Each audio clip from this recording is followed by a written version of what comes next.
Good day, everybody, and welcome back to the flight deck. It is Tuesday, and we are starting a new series for the summer. Today, we are going to commence a tour of Canada, and in honor of that, I'll be flying this Air Canada retro livery A320 as we make about 24 legs across Canada, visiting various places as we go.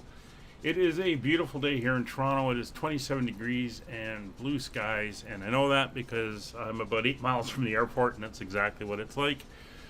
So we're going to be flying here. We're going to head out of Toronto all the way up to Thunder Bay on top of Lake Superior today, and it should be a good flight. About 2 hours, maybe a little less. Flying with us today is Nick. He is off behind Terminal 3 there on the other side. We'll see him shortly. And he's in a 737-600. All right, let's hop on board. And, hey, Dark, we can start getting everything set up and ready to go. How are you doing today?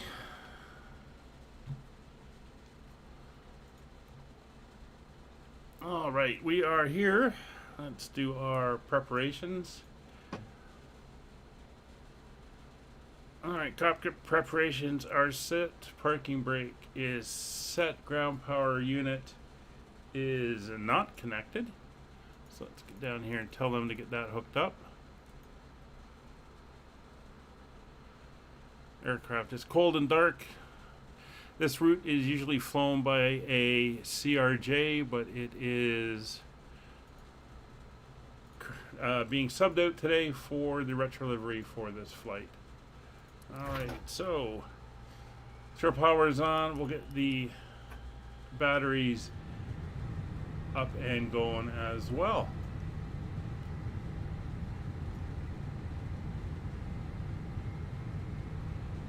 Not sure why my voltages aren't showing.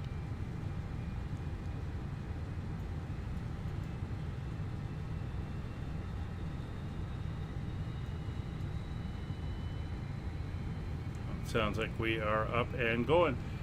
So we're going to start, we'll get the adheres aligning, evac sign, Captain Purser. We'll get our signs on. Here we go. We'll get our lights. There's nav. Lights are on. And our internal lights are up. Oxygen can come on. Generators 1 and 2 are on and in fault. Packs 1 and 2 are on and in fault. We'll get the heat down because it is a bit on the warm side out there. And if you can hear my air conditioner here going, just ignore that. Just completed the runway and half the taxiway for Stansted. Are you doing a scenery? That's cool. Let's get the emergency lights, exit lights on. Cargo heat is set to low.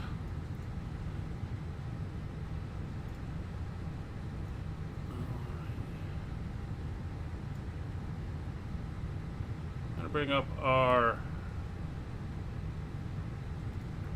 electrical. We are on ground. And batteries are up and okay. And clear that. Clear that. Looks like she's showing a couple faults. So let's go into the maintenance failures. And we're going to clear these.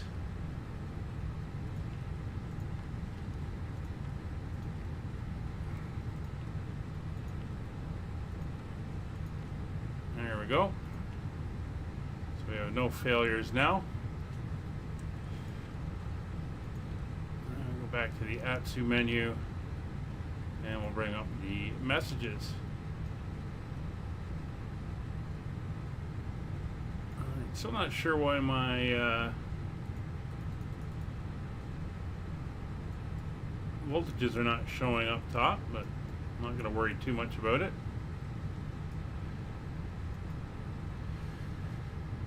Alright, let's get the passengers on board. Boarding requested. And we can start programming in the FMC. First thing we're going to do is come back over here. We'll load in our flight plan.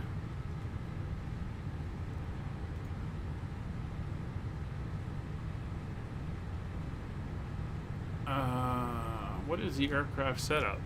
Is it want to board crew? No. Passengers boarding starting. Hey, Minecraft Joe. Oh, we're in pounds. Oh. Why would we be in pounds? We were in metric when this livery was flying. Anyway, let's edit my flight plan, and I will tell it to do it in pounds so I can see what it is I'm supposed to be taking. Alright, so that is redone. We will pop back down here, re-import our flight plan. Yes, re-import now. There we go. So we're going to edit our departure time to 2015. Update that. If we come over to our mass, we should now see everything in pounds. 15,000 pounds of fuel, 6,600 pounds of cargo. You're here on time. We're boarding right now, Minecraft Joe. Alright, 140 passengers today. So that is all looking good. So let's get down to the FMC. We'll get the aircraft set up. So we're good, and the nav data is good. So over to initialization, and we'll make our request. Have to remember that this aircraft is in pounds instead of kilograms when I do flight planning in the future. That's all good. So today we are flying Air Canada ACA 8305. We'll get that in. We are a cost index of 25. Cruise altitude for today's flight is amazingly 380. We'll see if we get there. We'll import our winds. And there's somebody pushing back there. See the baggage bins are being loaded while the passengers are getting on board. Just one. It's always a single stream Minecraft Joe. Alright, everything is looking good out there. Winds are in, so we can hit return. And we're good there. Over to the flight plan now. So, winds are out of the south here in Toronto today. Pretty much that all day. I'll grab the current METAR. So winds are 150 at 750 miles of visibility, few clouds 4,500, 27 degrees, 3007 is the altimeter. So let's get that in. 3007, that's set. I'm gonna have to dial it over on Roger's side. And here is our old-fashioned standby instruments. We'll uncage the artificial horizon there. There we go. And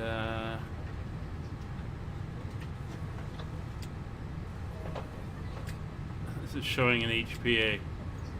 Wonderful. So let's match the altitude about 550.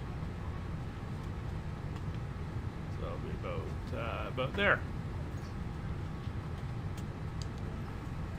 All right. It's supposed to be an early model of the A320. So we're going to be using runway 15 left. They do that sometimes when they do some rehabilitation work. I know 24 left right now is closed as they're repaving it. So we'll say they're doing work down there. We're going to go off on 15 left, and we are going to be using the AVSEP 7 departure up to Moosit. I'm doing good. So we come down here, departure, 15 left on the AVSEP 7 departure to Moosit, and we will enter that in. And it is a manual vector. Once we take off, we start climbing out, and then we'll be vectored to Beauval. For our arrival into Thunder Bay, winds are currently, let's see if there's an update, 080 at 8, so we're going to be landing runway 12, and that is going to end up being the RNAV Zulu. RNAV Zulu for runway 12. We're going in on the Noter 3 arrival, and we are going to transition at Dupole, I believe. Let me just grab the chart. That is that.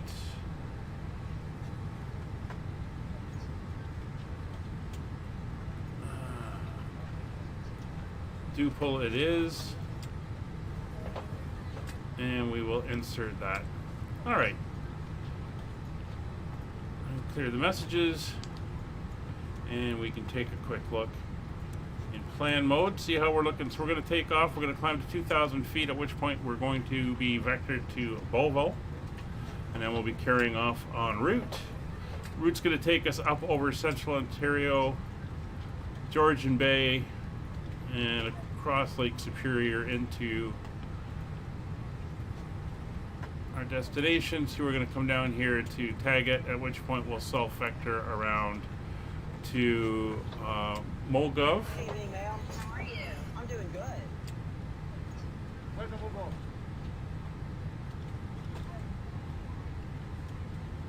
And Molgov, we have to be around 3,000 feet. So that's all working out and looking good. What we can do though, if we go Tagat, I think I'm going to take out the disco. We'll take out the manual. We'll remove the disco. And we'll insert. And that will be our turnaround on the RNAV. And we'll be coming in for landing.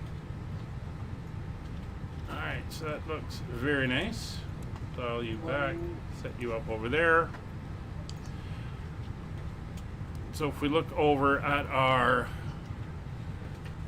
en route chart, just for reference, there you can see we are going to be taking off out of Toronto, flying down. Main part of Toronto's over here. We're going to fly down, make a series of turns, come around, fly up over this part of Central Ontario. This is the Bruce Peninsula. Come up this way, we're going to be south of Manitoulin Island, crossing over Sault Ste. Marie, then out over Lake Superior, descending down towards Thunder Bay. We'll head inbound from the coast to make our turns and come in and land. So that is the flight for today. Like I said, just under 2 hours flight time today.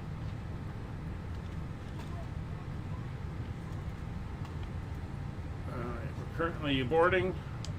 As you can see, the sign's telling us chalks around. We're at gate 135. Can't read that going past. Good 18 minutes roughly to our departure time and everything else. Good information. This is Flight Tampa's Toronto. As you can see, we can see into the terminal here and everything. It's looking very nice. It sort of does look like that actually as you walk through it.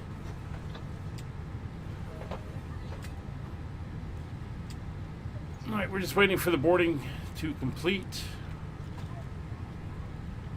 What I'm going to do is force the FENIX to do it and give me the load sheets. I come back over here, put the jetway back, and we can come back over here. We'll resend the sheet and I will grab it so that we can do our proper planning. So there's our final load sheet.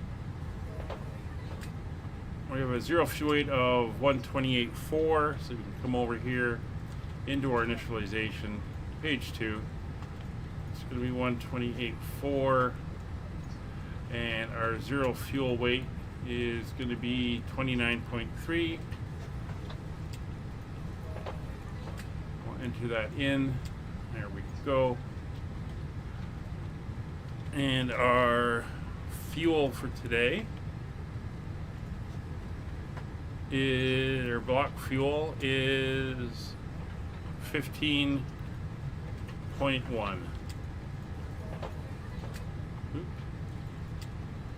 15.1, with our reserve fuel being 2.3. And this is again pounds, so 2.3 thousand pounds for our reserve. All right, so there we go. That is all entered in. We can go now to our performance and get that information. So back over here into our performance page.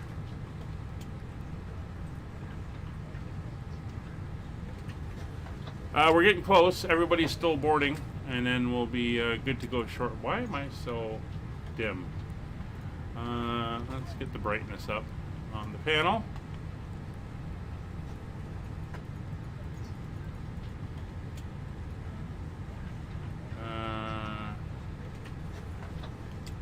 Brightness, there we go. It's all the way up. It's a little bit better. 15 left, runway is dry. We're going to be going off flaps. 1+ aft packs will be on.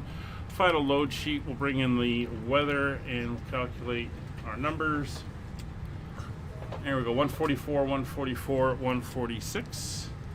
So our V1 of 144, VR of 144, and a 146 on our V2 speed. Wants a flaps 1 neutral trim. So we'll put that in, flaps 1 neutral trim, and 67 degree flex for today's flight. So that is now set up. We are flying this retro livery A320. Looks like all the passengers are now on board. Alright, so that is set. We'll pop over to Roger, accept that. We'll just do this so that we don't get the messages popping up. Say that there's still company messages. And you can go to the flight plan. There we go.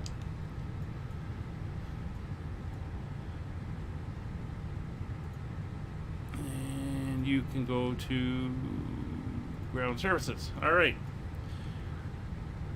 So the altimeters are set 3007, transponder set to 2000, PWS is on, GCS is on, fueling, boarding, and loading is complete. We can check our fuel numbers. 15160 is good. We'll come up, we'll turn the APU master on.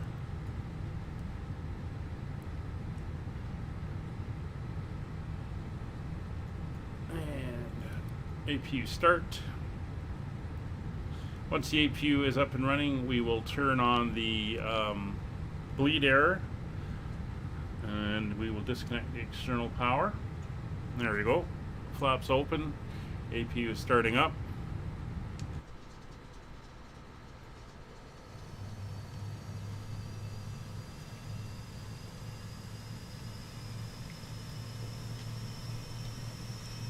Actually, I guess maybe they were still using pounds back when this first came in. It'd be roughly around that time.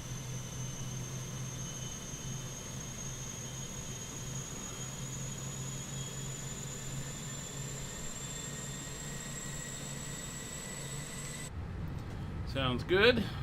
It's almost up, 65%.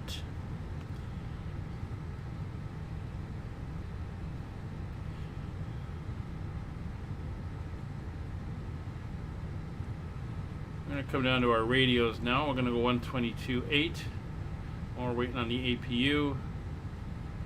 Switch over. There we go, 122.8, which is VATSIM Unicom. Alright, APU is up and running. APU bleeds are now on.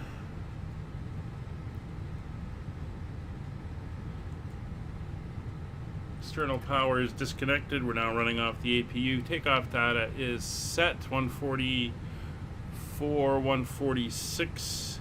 FCU is initial climb to 5,000. Flight directors are on both sides and radios are set. Traffic order 845 for taxiing to Hotel Room 823, taxiing via lane 4, lane 3. Altitude is Bravo and Hotel. It's Kevin. He's getting ready to taxi.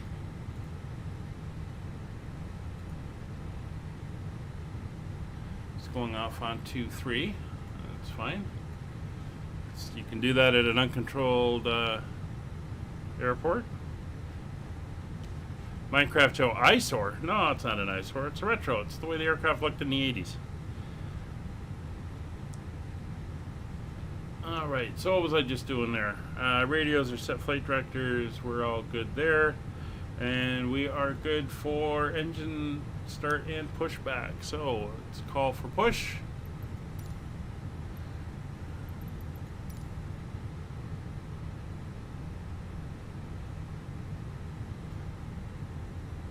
There he comes. There goes the thing. We're going to have them remove the GPU and the chocks. Hello, Captain. We're ready for pushback. Good stuff. Flight information up. This is pulling off a sim brief, which is why it was saying that we were a little bit late for our depart, but here we are. We're in departure mode. Departure check completed. Bypass pin inserted.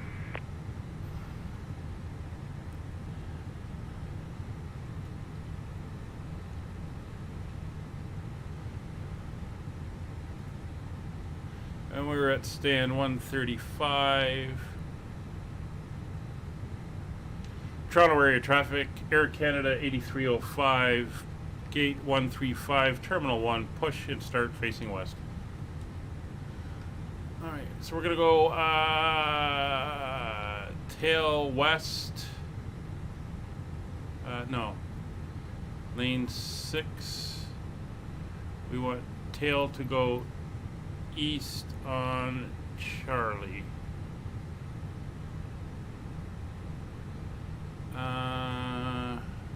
Yes. Locking gear. 13 Black Plus. Another Microsoft Flight Sim stream. Yep. That's popular. What can I say?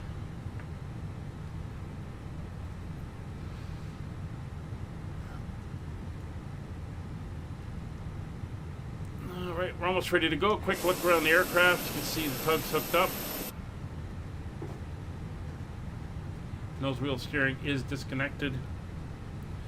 So beacon lights are on. Release parking brakes. Fuel pumps are coming on. Parking brake released. Commencing push. All engines clear. Start at will. I was on, I'm on 122.8.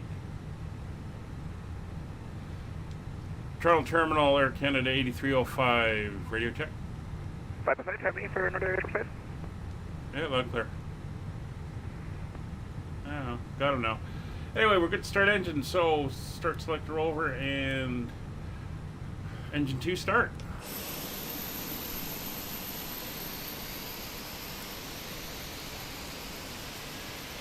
You're landing in Mumbai with the 777. Ah, cool. Well, can't do that. I'm running my own stream, so. But I hope you have a good flight.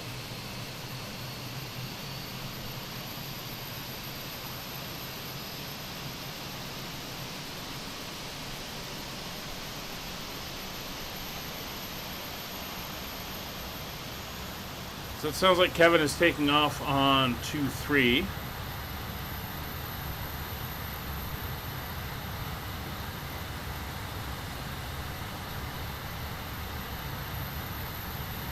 We're on Charlie.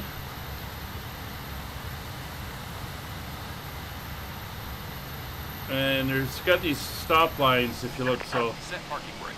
These are the stop lines where they push the aircraft to. There's a few of them around.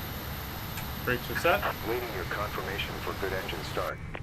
Alright, so we are up on engine number 1, starting engine number 2. Or the other way around, actually. First engine, which was number 2, is started. We're starting engine number 1.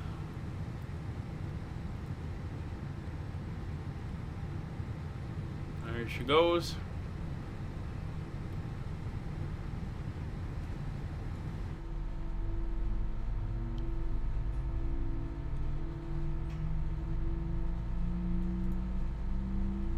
I love the sound. Can't wait to hear what they do for the update.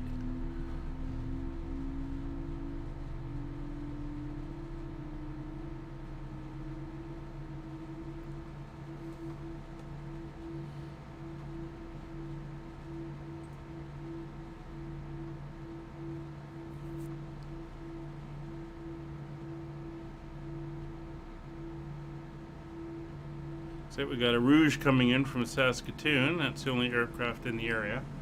Oh, there's the PAX coming on. Alright, back in the cockpit. Good start on engine number 2. So generators 1 and 2 are online and no faults. Ignition mode selector to normal. Probe heat is in auto. NTH not required. Packs 1 and 2 are on and no faults. Flaps, we're going to go flaps 1 plus F. Trim, where's my flight controls, is neutral. It's full left, full right, neutral, full forward, full back, neutral, full left rudder, full right rudder, neutral.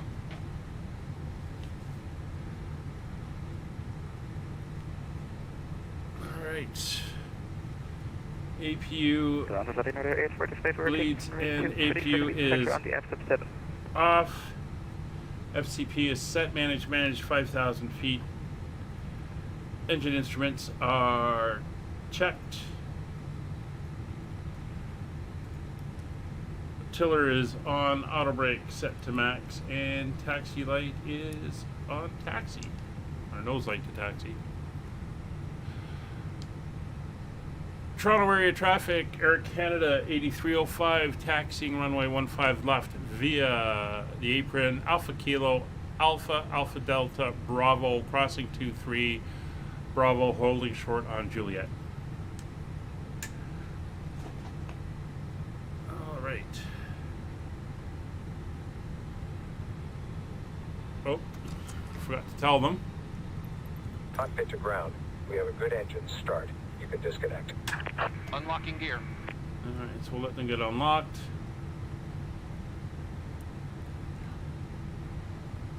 There we go. We're unlocked now. And Kevin should be up, or just about up.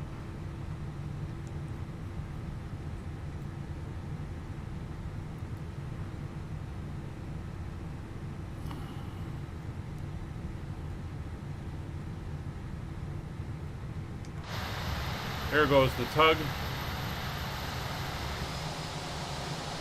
He's going to pull the flag and the pin. Tow truck disconnected. Bypass pin removed. He's going to unplug his headset. Left is clear. Right is clear. There he goes.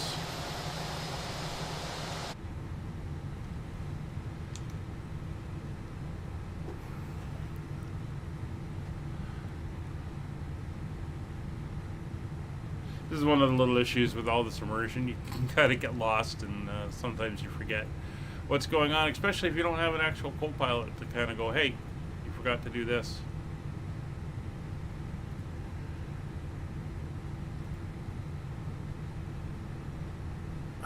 Like I forgot to do. So, I am going to quickly, because again, VA tracker, forgot to do it.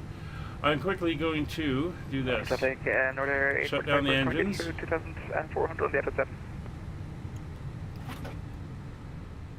I'm going to turn the APU back on.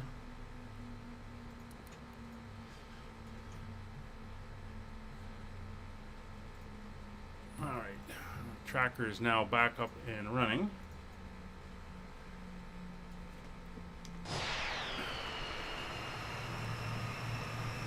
As soon as the APU comes up, we should get everything back. The battery should hold it.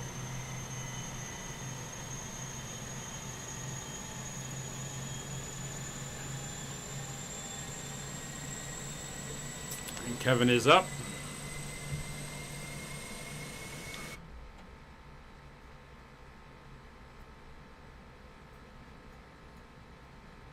Just waiting for it to reach 100%. There we go.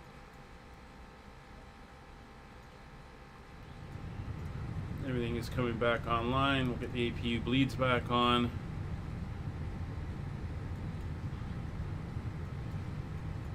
Should still have everything in here set.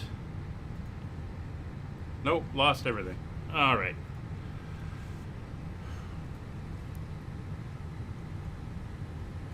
So I'm just going to quickly go through setting everything up again.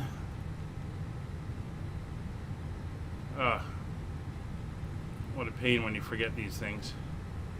ACA 8305. Good thing we can do this pretty quickly. Winds, yeah, we'll request the winds.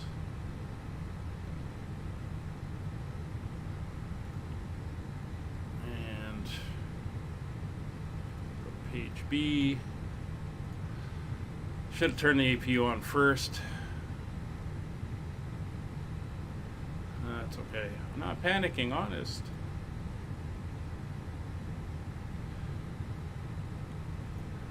Zero fuel weight of 127, and our center of gravity was.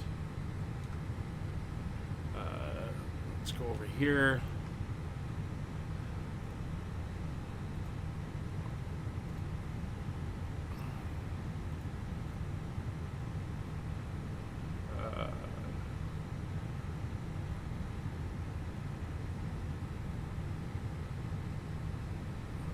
What was it? 29.8. That's fine. And block fuel was 14.5.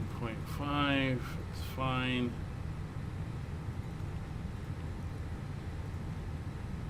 Flight plan was this: departure 15 left, Av 7, Moosit, we'll insert CYQT, arrival, RNAV, Zulu 112 on the Noter 3 at Dupo, insert, and performance was 144, 144, 146.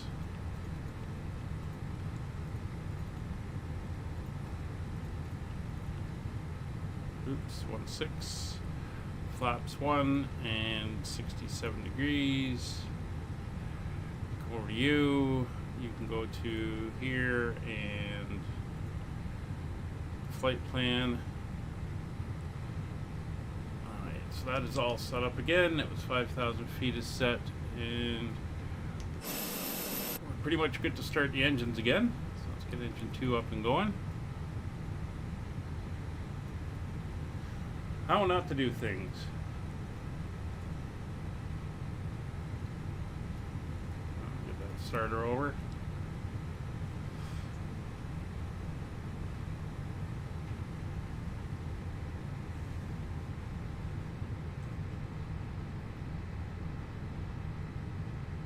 Well, I always say I like to be able to provide a little bit of a hint on how things work, and obviously I'm also providing a hint on how not to do things. But that's all good.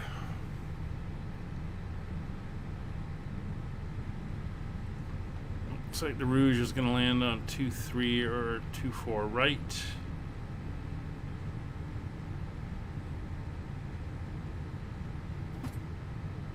There goes the bus. We'll get engine 1 scrolling up as well. We're waiting for the IRSs to align. trying to think, can I force the alignment? Let's see, menu, Atsu, AOC,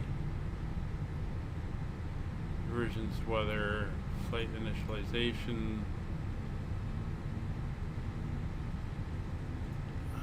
No.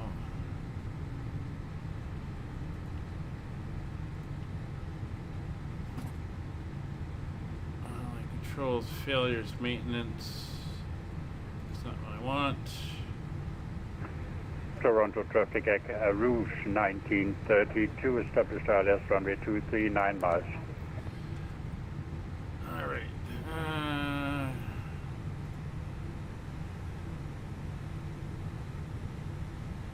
It's not in there. It's pilot brief.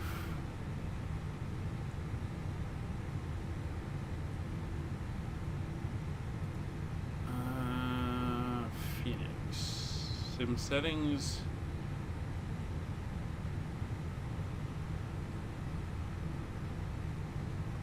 No, I think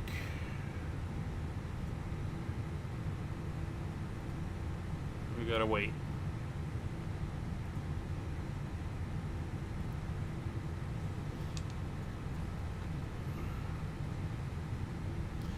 Three minutes for the IRSs. We can't move.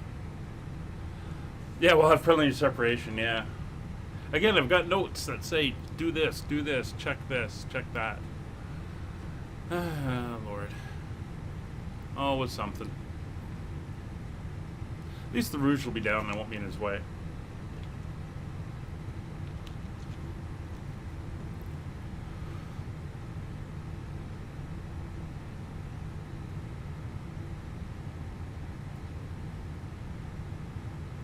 All the engines are both up and running. So the APU can come off. Everything else is set.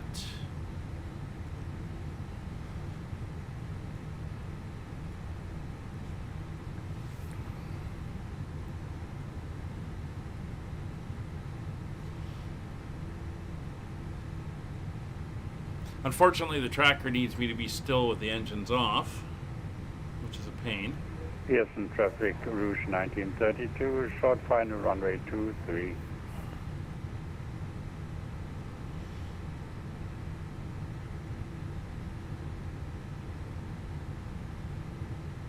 There we go. IRSs are now aligned.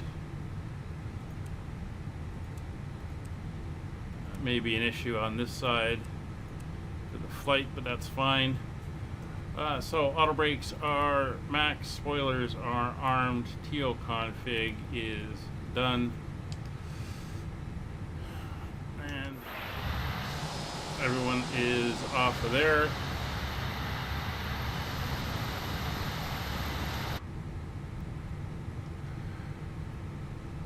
Toronto traffic, Air Canada 8305, taxiing runway 15 left via apron Alpha Kilo Alpha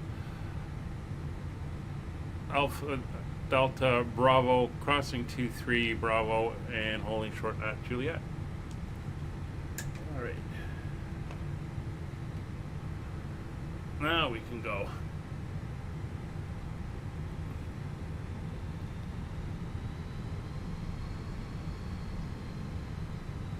There we are.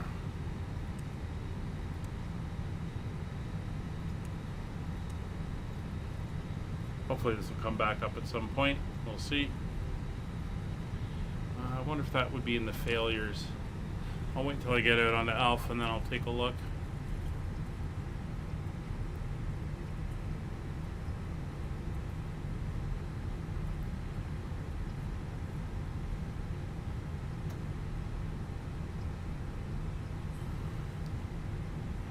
Pearson traffic, Rouge 1932, runway 23 vacated, taxi, hold short runway 15.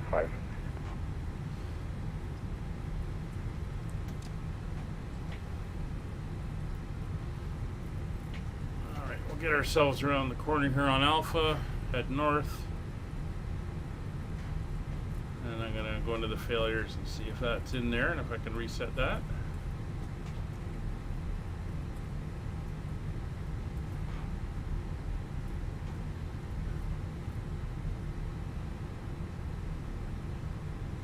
We got a flare over there. Very nice. All right, let's pop down here. Maintenance failures. Clear that. Back to that. Flight plan. There we go. It is rooted up. There's an initialization failure there. That's handy to know.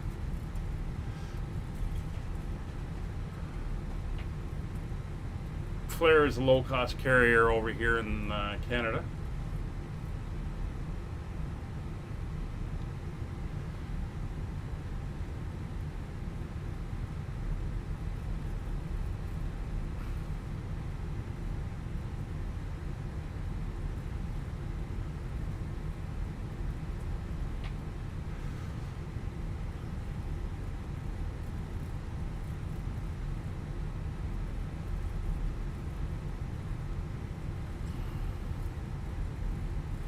So we're going to take this all the way to the end, which is hotel. Yes, it's hotel. And we're just going to do a jog over to Bravo. Bravo is the one they usually travel southbound on. Pearson traffic route 1932, cross runway 15 right, hold short 15 left.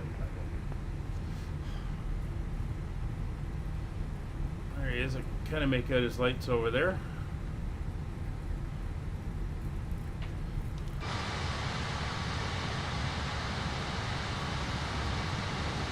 That's him right there, Air Canada Rouge.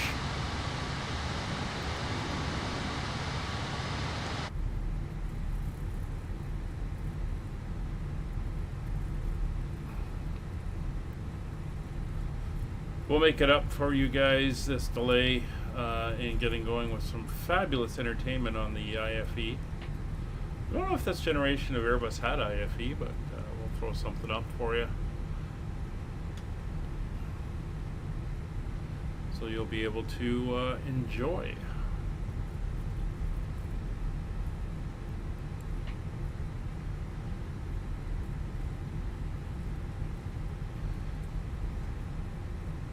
And as always, the galley and foods cart will be available. Drinks cart.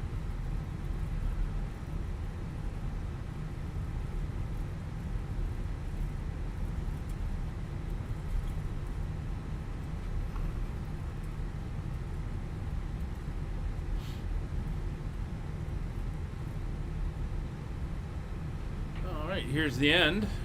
This is hotel. We're going to make a quick left and right. There's the other guy coming up the other way. A little bit of a ground haze out there today.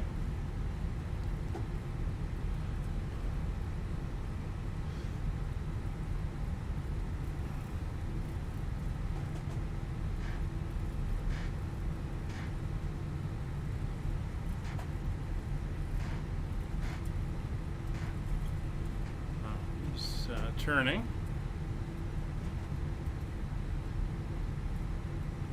Toronto area traffic, Air Canada 8305, crossing runway 23 on Bravo. Nobody inbound.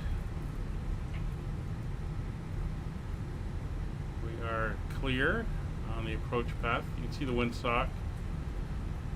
It's going the wrong way. I've noticed that with Flight Tampa. Windsocks sometimes point opposite to the actual way the wind is. A little annoying at times.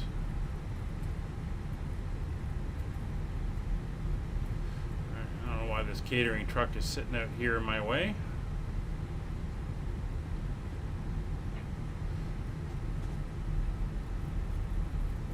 He should not be here.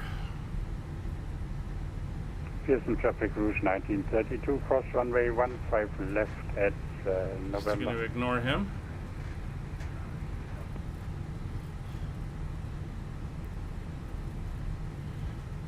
Crossing 15 left at November.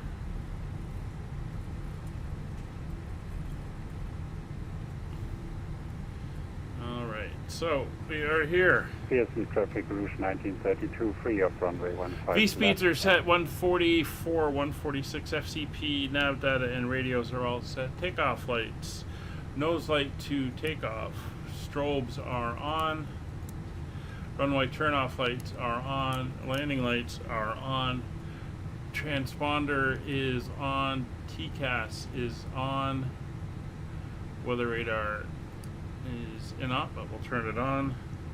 Runway is identified. 15 left, and Air Canada Rouge is clear.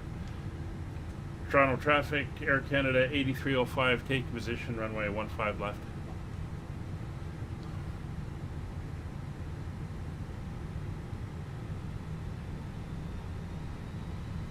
Toronto traffic, WestJet 2629, 7,700, descending 4,000, turning right to 060 for downwind for 23.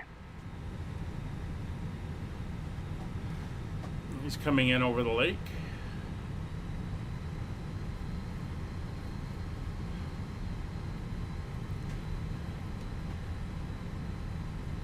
He's a 737.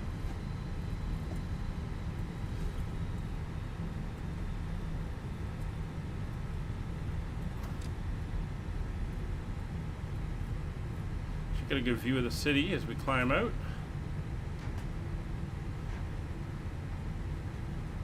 There we go. Alright, engine's up to 40%.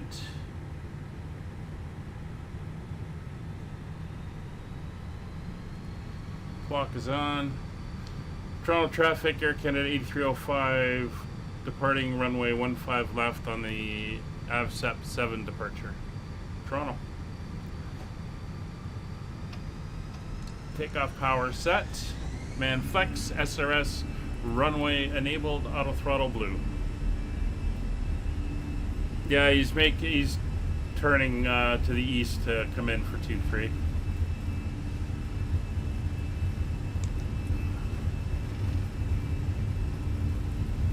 knots. So the flare is pushed back.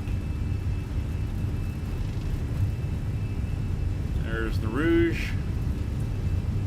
V1 rotate. Nice, gentle, positive rate. Gear up.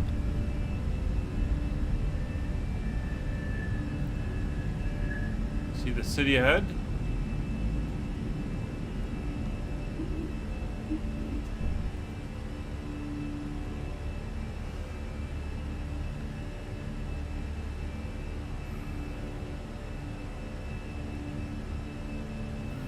Airport. Yeah, definite haze out there today.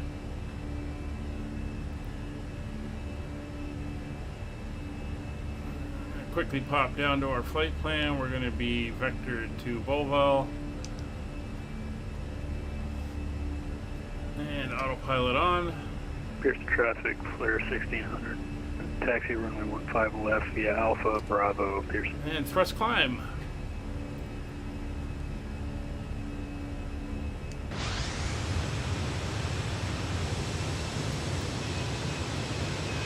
Oh yeah. There's Lakeshore, there's downtown Toronto. Oakville, down over this way. There's the airport there. You got Mississauga over here. Beautiful summer day out here in Toronto. Get a little bit hazy. There's speed, flaps retracted.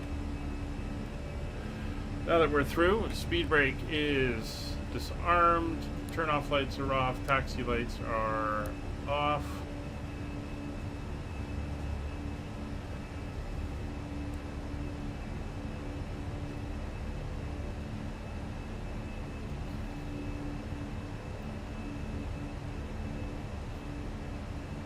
If we look out the front window, it's Oakville, then we got Burlington, and then down at the end of the lake here where it curves around is Hamilton. Working our way back, you get St. Catharines, and then you're into the U.S. on the other side of Lake Ontario, Rochester.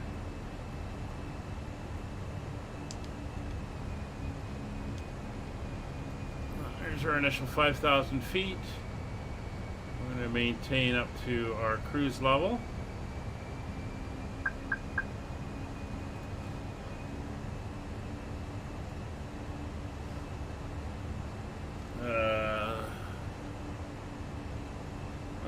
My lever's slightly out of whack there.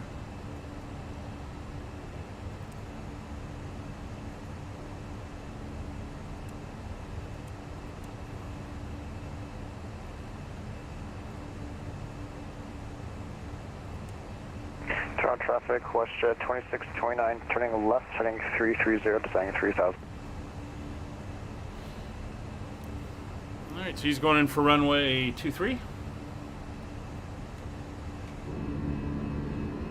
And there's Toronto International down there.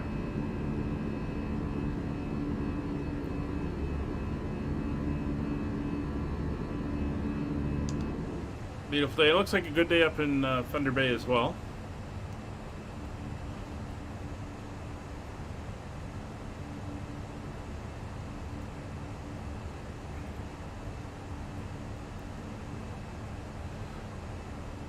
As you see, we've only got 500 miles to go, so it's not a long flight. Cruise and descent takes up a good chunk of that.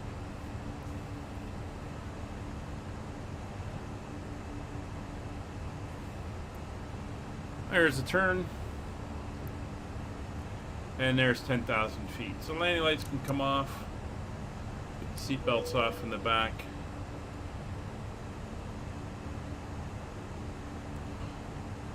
Toronto traffic, WestJet 2629, turning left, heading 270 to intercept the localizer, runway 23, 3000 feet.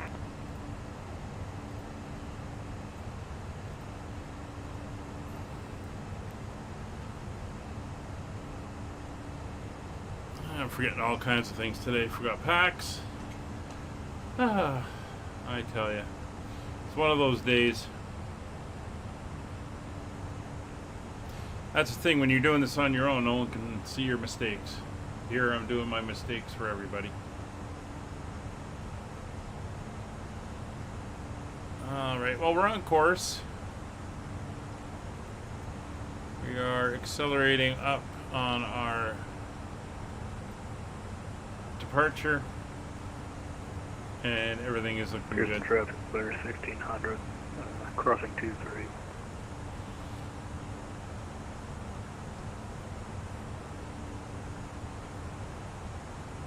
Looks like Kevin's already out over Lake Huron.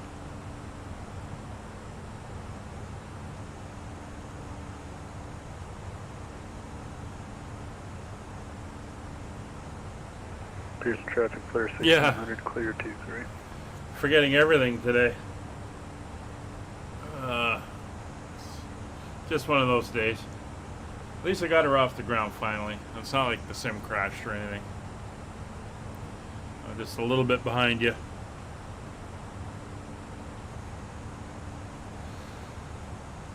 Alright, so everything is looking good.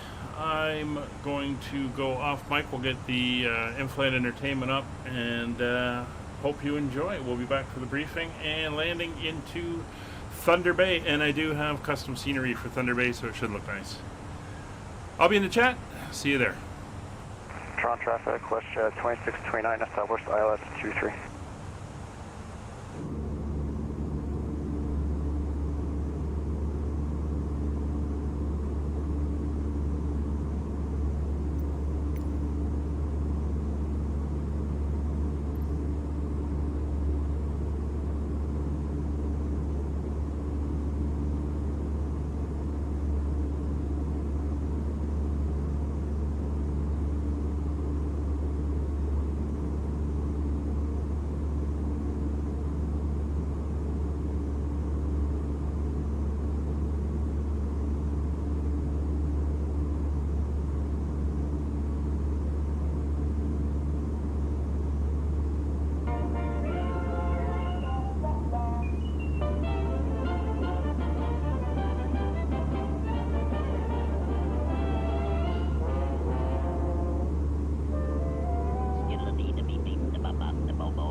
Toronto traffic, push 26 and 29, 6 miles, correction, 5 miles, final, runway 23.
With at least 2 billion stars in our universe, somewhere in deep space there are probably planets with civilizations built by living creatures, some peaceful, some warlike.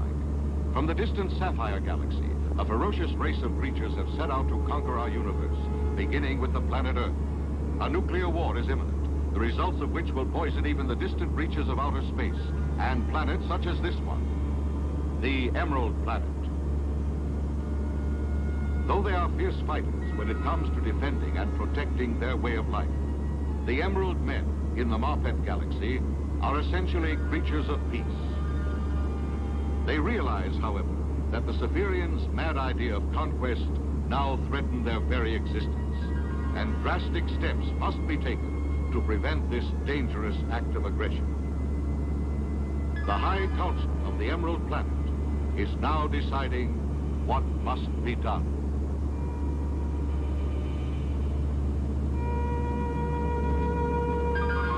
The Emerald Men realize the assaulting force which the Cephirians are sending earthward represents their finest legions and their entire arsenal. If this force can be destroyed before a nuclear war can begin, then the universe will be safe.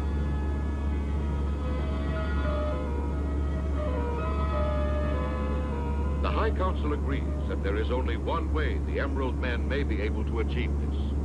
The scientists of the Emerald Planet have invented one of the most ingenious mechanisms the universe has ever seen. Called a globe meter, it is carried on the wrist. It enables the wearer to do three things: to fly through space, to detect radioactivity, and to speak and understand every language on the planet Earth.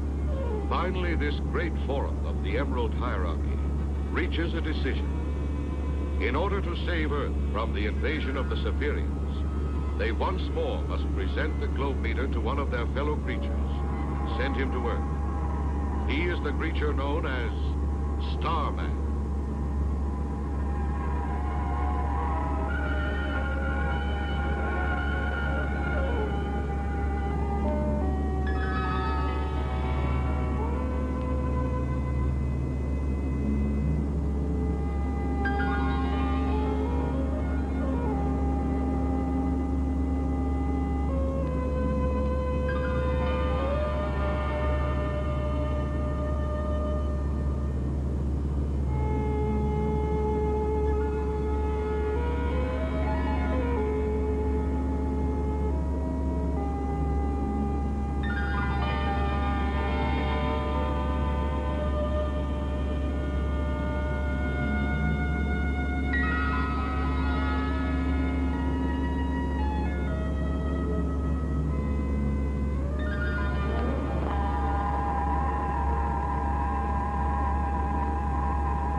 Globe meter warns him that he is nearing a Cephirian invasion ship, laden with weapons of deadly radioactivity.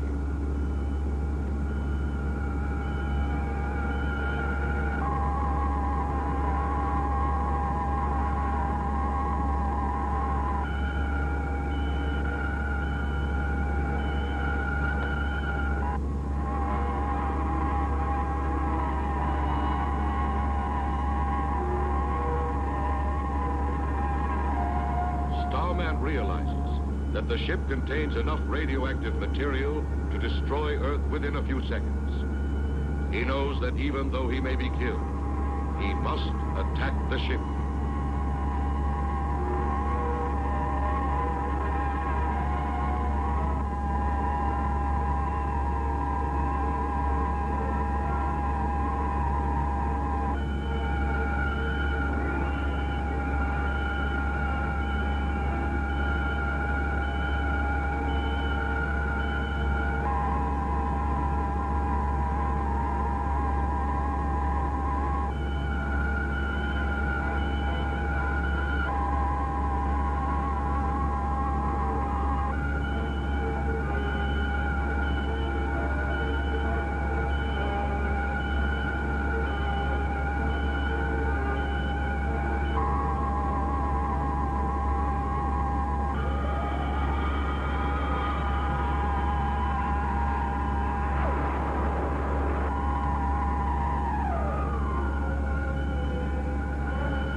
has forced Starman to abandon his attack. He decides to land on Earth and to learn who among the billions of Earthlings is a traitor to mankind and is working with the Cypherians.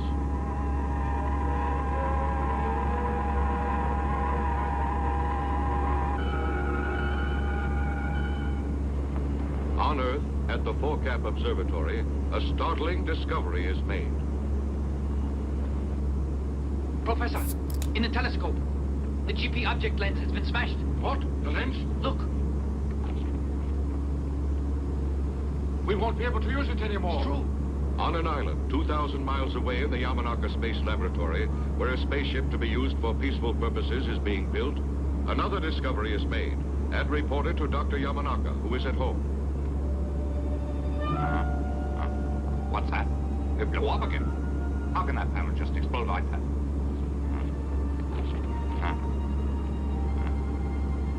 Well, Inspector, you can tell Asami to continue examining every part. It's too bad. I wonder why there are so many accidents there. It's very suspicious, and astronomical observatories are having trouble all over the world. I'm scared. I think that someone is trying to destroy the research. You could be right, but why would they try to destroy a work that's so peaceful? I can't understand. I can't either, Ryoichi. As far as the ship nears completion, there are more accidents. Keoru, I'll go to the laboratory now. After that, I'll go to the plant. You can tell them at the plant to look over the ship. All right.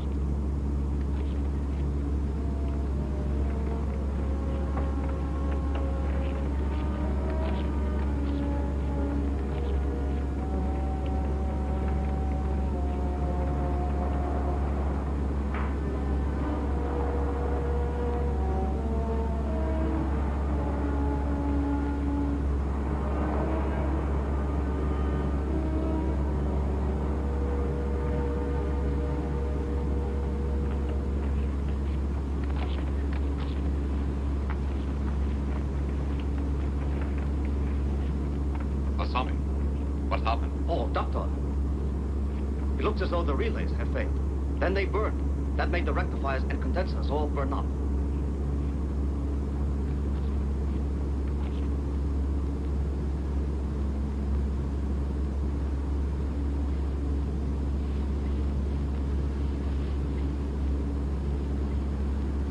Asami, here's what caused it to burn up. Oh? I don't see why. Those alloys shouldn't burn at all. I wonder if there's a flaw in the metal. That could have caused it. Doctor, why not return the part as is? I suggest sending it to the company making it. It's too risky. There'd be some publicity.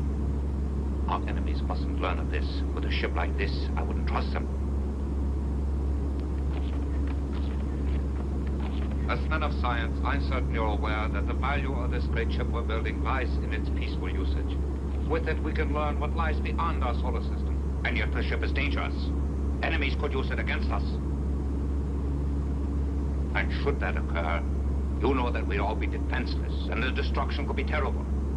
So we will have to continue working in secrecy for a time. So, not a word of our successes or failures must reach the outside world. We'll say nothing until our ship is ready for flight.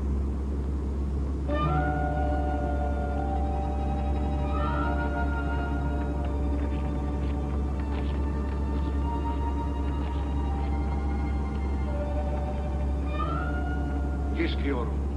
The damage can be repaired quickly. Oh, we're so glad to hear it.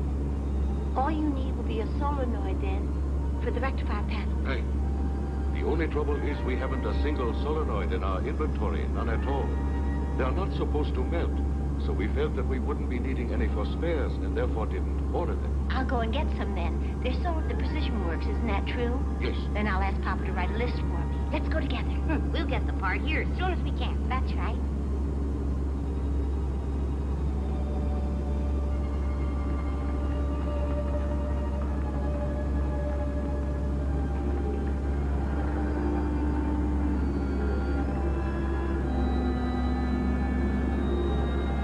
Keoru and Ryoichi leave the island space laboratory and go to secure the precious part needed for the spaceship.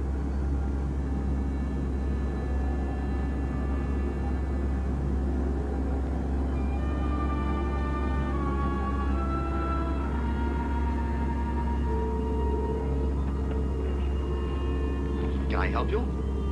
Here, this is Ah, a list. Oh, sorry, the gentleman who just left bought the last ones. We're completely out of stock. I'm very sorry. man who just left. Yes. What's as soon as you can get this part in again? If you come back tomorrow, I can assure you that we'll have some in stock. I shall. Good day.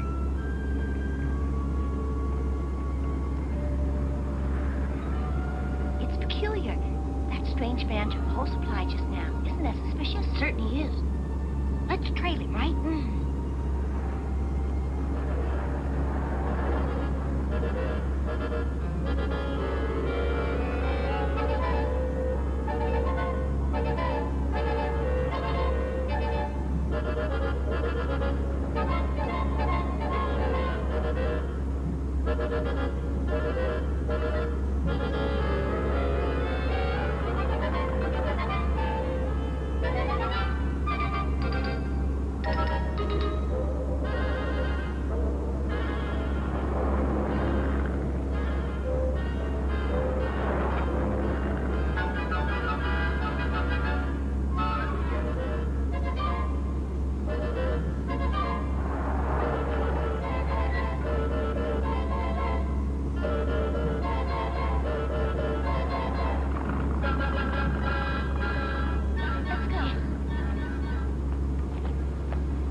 Should we move the stone?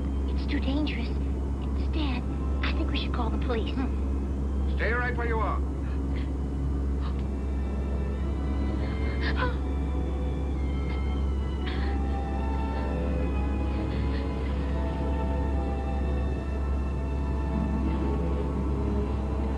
Get over there.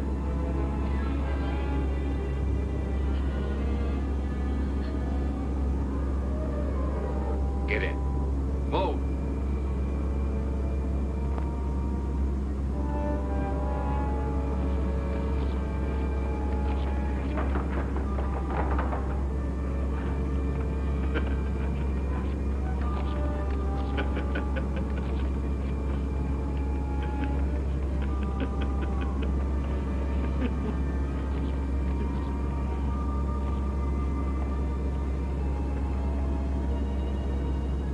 Children, you mustn't be afraid. I'm certain your father will save you. Just as soon as you sit down and write him a letter. Come and write it. You'd like to be rescued, wouldn't you?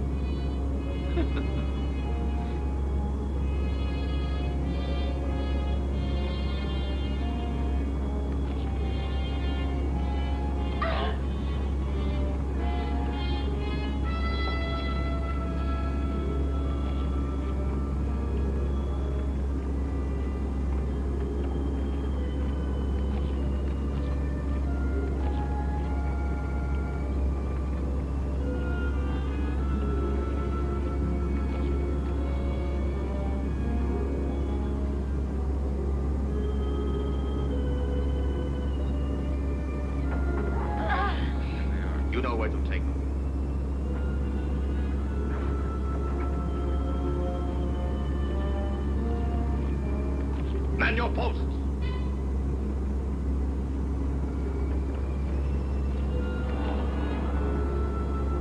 At this same time, on the island where the secret space laboratory and Dr. Yamanaka's home are located.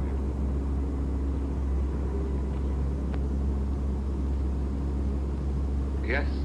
Have the children returned? Not yet, sir. Apparently they've been delayed. It's the first time in weeks that they've been in the city. They're enjoying it. I just hope that they're all right. Asami, how are preparations for the engine test proceeding? Oh, I'll check it again later. I think by morning you can test it. Doctor, excuse me, you have a visitor. Here? At home? But it's secret here. No one is supposed to know we are located here. We've been well aware that you're here, Doctor.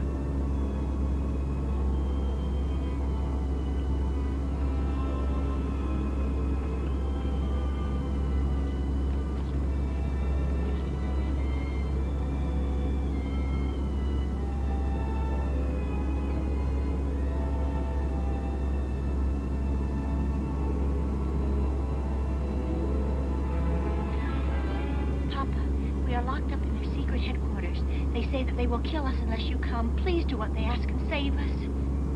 Nobashi, don't let this man get away. You hear? Asami, call the police. Don't move. I warn you not to resist us. Otherwise you won't see your children again. We're after the engine of the ship. You see, we're agents of the Zephyrians who are going to attack the Earth. We have secretly erected another great spaceship. We need the plans of your engine to fly it. You have them build a ship. And you're responsible for the damage here, isn't that right? Our planet must face a war. And you are a spy. I'll make you pay for all the harm that you've done. Doctor, I know very well what I am. And I'm content. In the attack, I won't die. The Zephyrians have already assured me of that fact. Come with us. After the engine is installed, you'll fly it. The ship will be ready as soon as you have the engine working. Now let's go, Doctor. And if I decide that I won't?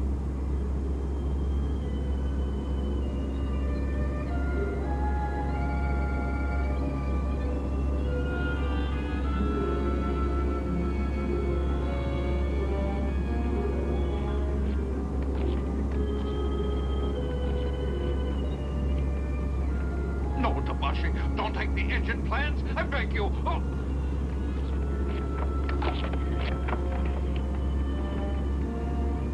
Now, go ahead. Let's go.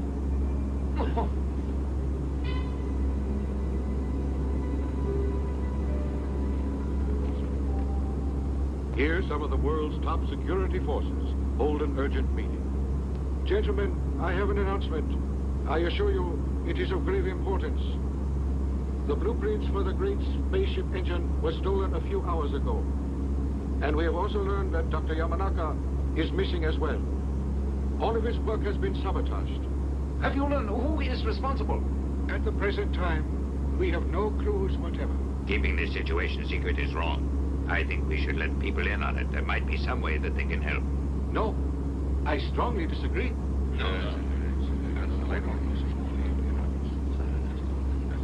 You're certain? Starman, you say?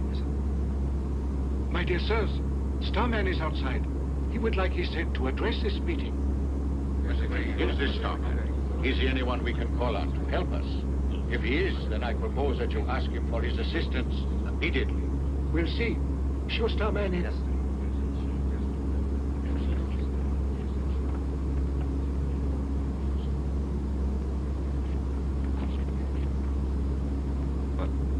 Please listen. Your planet is about to be attacked. You can take my word. The enemy is coming from an outer world toward Earth. They are called Zephyrians. They are a vicious race. Some of their secret agents have infiltrated your most restricted areas, your governments and your scientific laboratories. At this moment, the Zephyrians have a huge space station within striking distance of Earth. That's right. It is in position. Also, I know this. The Zephyrians have built a great ship. It is similar to yours, except that it lacks an engine as powerful as the one on your ship. However, their agents have managed to kidnap Dr. Yamanaka and stolen the plans for his engine. Gentlemen, I want to say I've come from the Emerald Planet to save Earth and ensure peace for all time.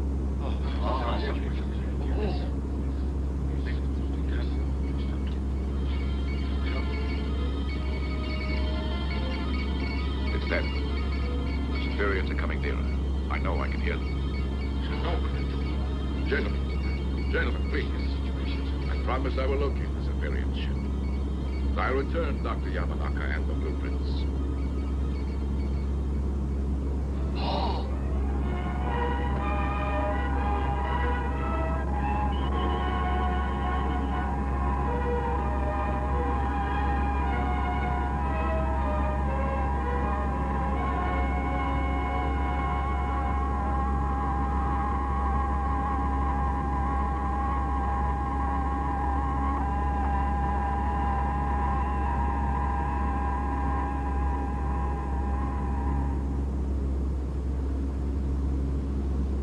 We want to have a ship just as strong as your ship. And we waited for you to volunteer to work on the engine. As you know, we've not tried to make you do it by using force. Our great patience, as well as our goodwill, is at last ended. I'm sorry, Captain. My children are the reason that I came here. I will not give you any of my help. I'm against war. You may threaten, but I will continue to protect the peace of this earth. I'll do nothing though you may kill me. But my children don't deserve death. You can free them. Captain, they're innocent and should be spared. I'm offering my life to spare them. There's no amount of brutality that'll make me submit. I have another way to force you to do as I want. I'll make you into a Zephyrian slave for all time. Lieutenant, use the thought eradicator. Yes, sir. No! No! No!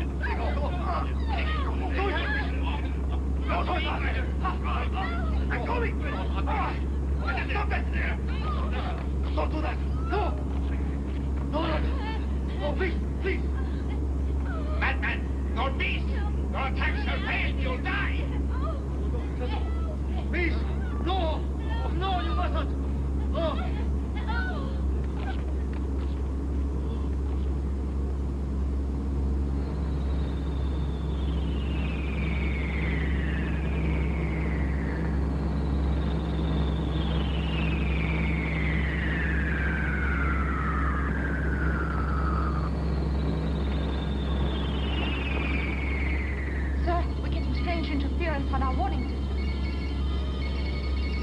Contact with the space station. See if they know what's causing the trouble.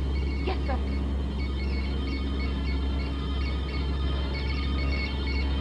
Sir, I can't make contact. There's a strange object interfering with the beam. Switch to another band and turn the frequency up. I'll try. What is it? Emergency! I know that sound. Starman is causing it. What? Starman is the cause? Take your battle posts and prepare for action! Hurry! Hurry!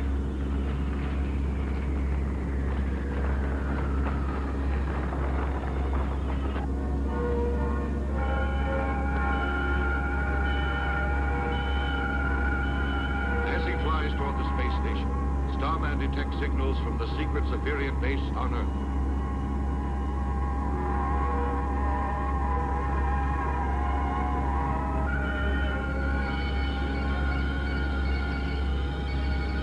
When you reach them, ask for instructions. Yes, sir.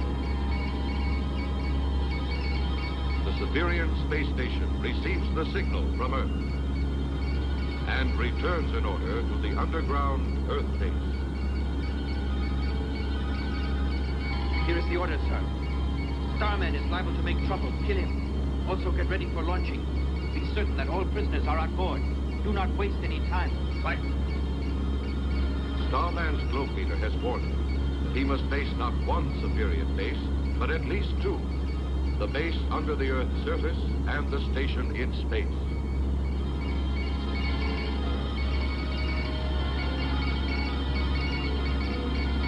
Starman crossed the electron net.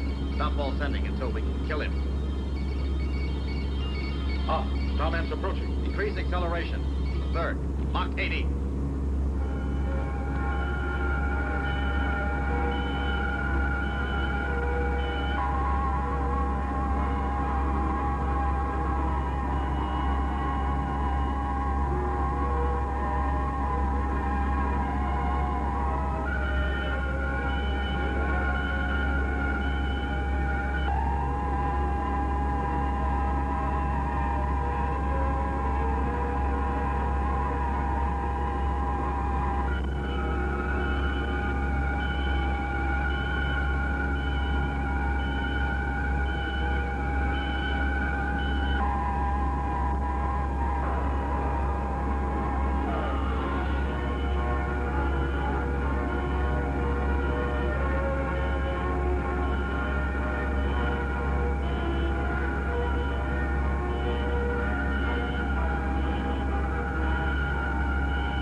At this same moment, in the Severian's underground base,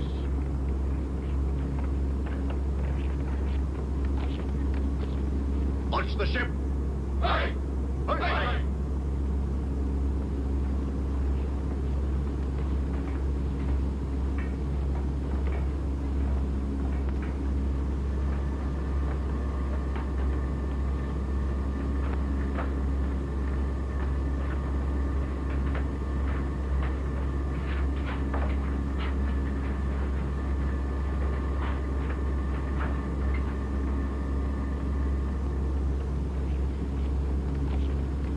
Countdown may begin.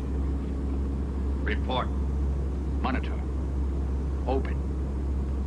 7, 6, 5, 4, 3, 2, 1.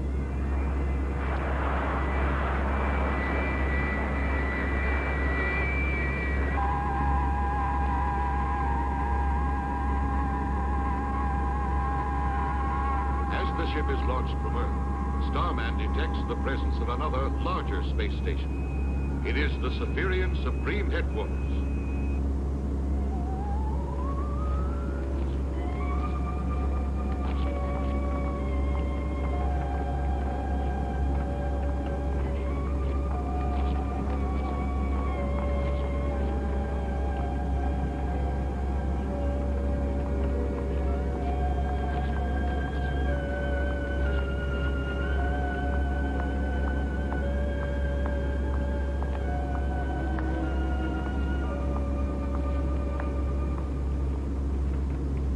You must instruct the spaceship to use EF orbit, sir.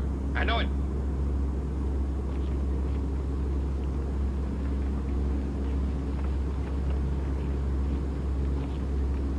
This is Bunda addressing you. Change course. Move into orbit EF. Wait for further instructions. Our course is altered. We are entering orbit. Kiev is near the Death Star. I know with a certainty that our new ship can withstand that heat. Starman, as he tries to follow it, shall die. Flamesair shall destroy him. The minute that's done, we can move through Earth's solar system, and our scheduled attack can begin. Sir, after it crosses the Death Star, and our attack is ready, I suggest you offer a surrender ultimatum.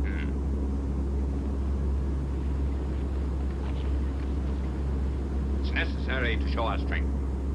And in order to do that, we'll have our rockets destroy one of the peaks in the Himalayan mountains. We'll approach Earth from this point as planned, but first, Starman must be destroyed.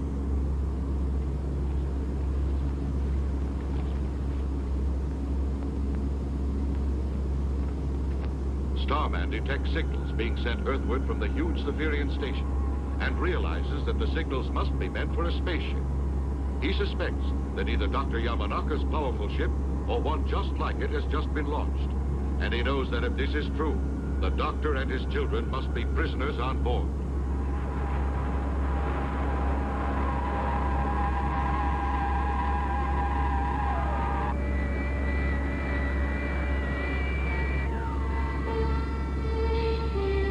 Ship will cross the fiery Death Star very soon now. Start adjusting the cooling system. Yes, sir. Turning cooling system up.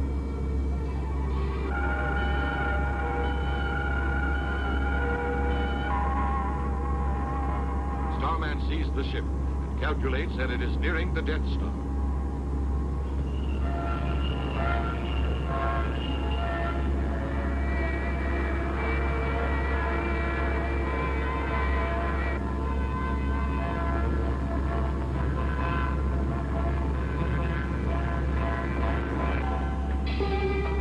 Exterior heat rising. Continue. Yamanaka, make that heat drop. Go on.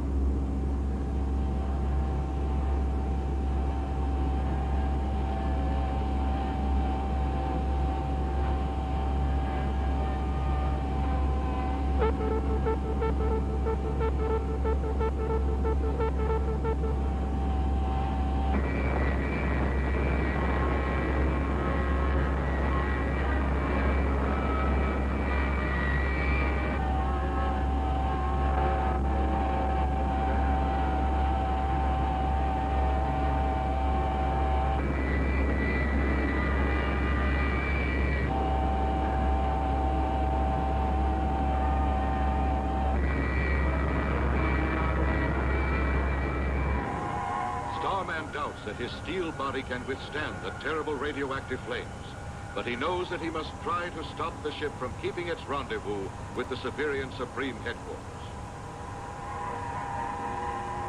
If he fails, Earth will be destroyed. He has no choice but to risk the flames of the Death Star.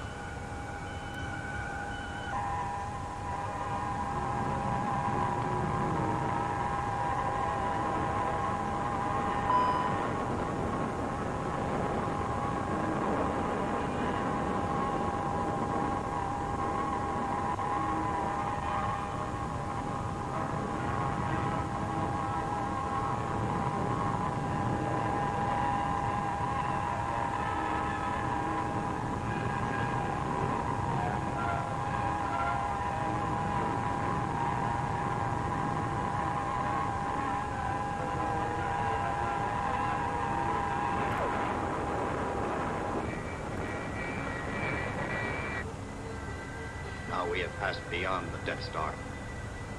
Yamanaka, this ship is invincible. It cannot be destroyed. There's no force in the universe that could defeat it now that it's been armed. I would never help you in using this as a weapon. Doctor, you must be obedient. Since our brain treatment was given to you, you are a robot. That's all you are.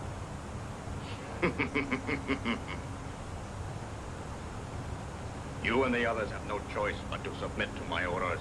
Without you and your vast knowledge, we could not fly this ship or use it against your planet. But now there's no problem. You are completely under our power.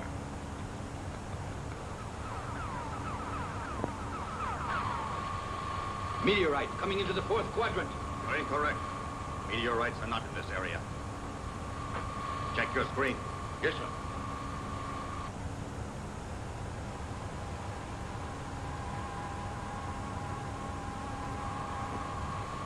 Starman is there. Starman. It's a mistake thinking he couldn't withstand that tremendous heat. Now we must outdistance him. Curse him. Increase our speed.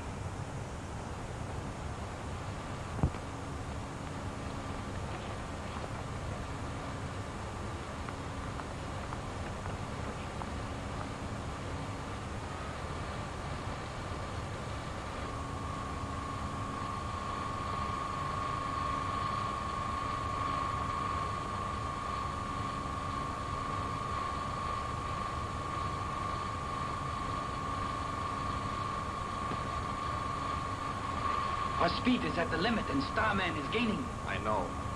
Now we'll kill him. Yamanaka, you will start firing the rockets.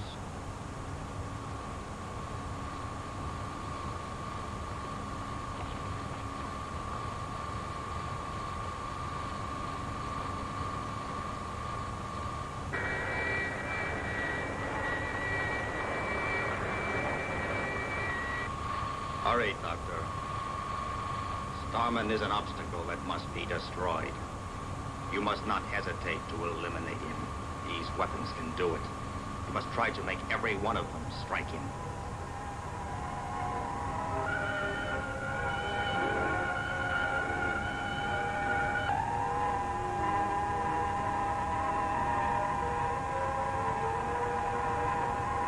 Now, go ahead and shoot him.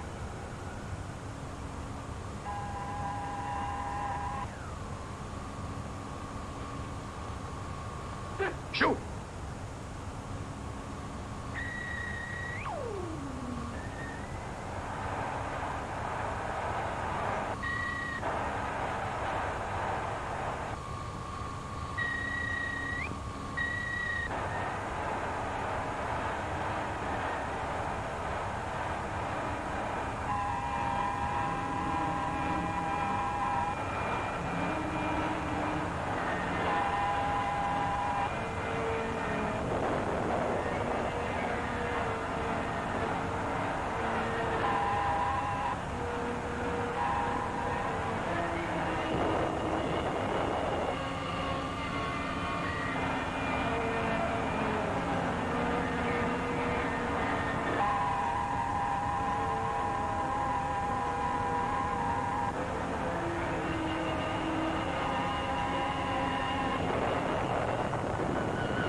Nothing in the universe can stop us.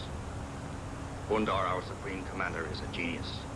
By ordering us into EF orbits, he enabled us to kill our enemy.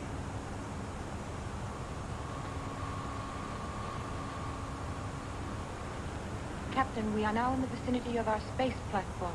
Excellent. Contact them. Yes, sir. Headquarters, this is the ship. Headquarters, this is the ship. What are your orders? Headquarters to ship, headquarters to ship. Use the third plaza for landing. Approach from 90 degrees, 2 minutes left. Speed, Mach 3. Make your landing immediately. We will. Follow their beam.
extend to you a welcome to our station. We're going to erect other ships here. We'll send them all against Earth to destroy it. And Joel help. We'll need your brains in this. Here's our plan. We Saphirians are not interested just in Earth. We intend to conquer the entire universe. And to do it, we need vessels that can withstand all counterattacks. They'll be strong, made just like your ship, Doctor. That is the reason our honored leader brought you here. You, Doctor, will design and help build the ships with which we shall conquer the entire universe. Report. Yes, sir. The missile's ready and prepared for program. Excellent. Aye. Aye.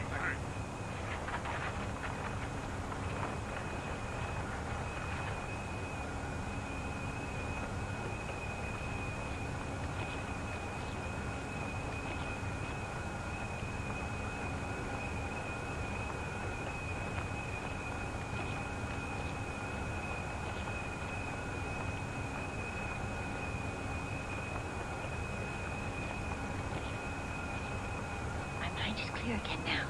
The effect of the machine is worn off. Yes, I know. I'm aware. Careful. Act as if nothing has happened to us.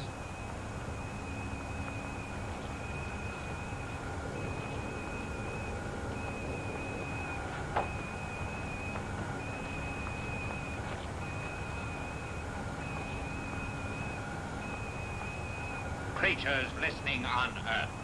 My plan is to destroy your world, but it's not too late to save the Earth if you unconditionally surrender. You must surrender or die, because destruction will be total. People of Earth, surrender or die. Our power will be demonstrated now. We'll direct a missile at the Himalayan mountains. Pay attention to its great destructive force. More can be sent unless you give up.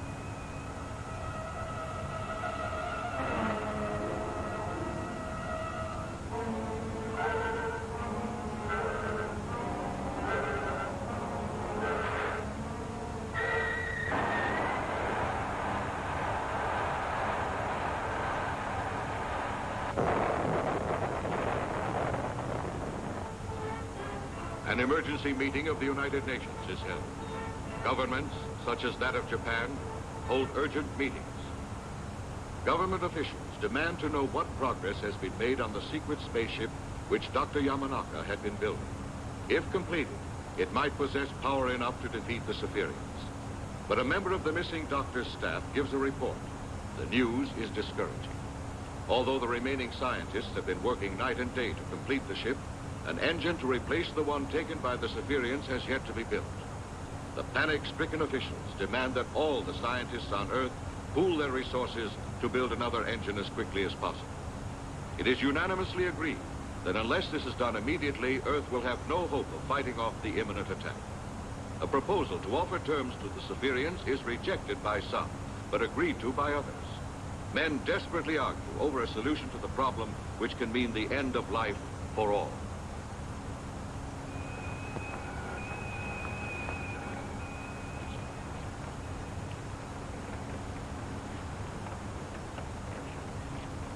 Yamanaka, what's taking you so long? Those designs should be done already. You never took this long when you were working on Earth. Hurry along. If you won't work any faster, your children will die. We're being delayed because of this. We need those additional ships. We better get those designs completed. I think you'll see the advantage of doing exactly what we've been asking. If you do, if you really decide to join us, you'll be granted an excellent post, and you'll have a great laboratory put at your disposal.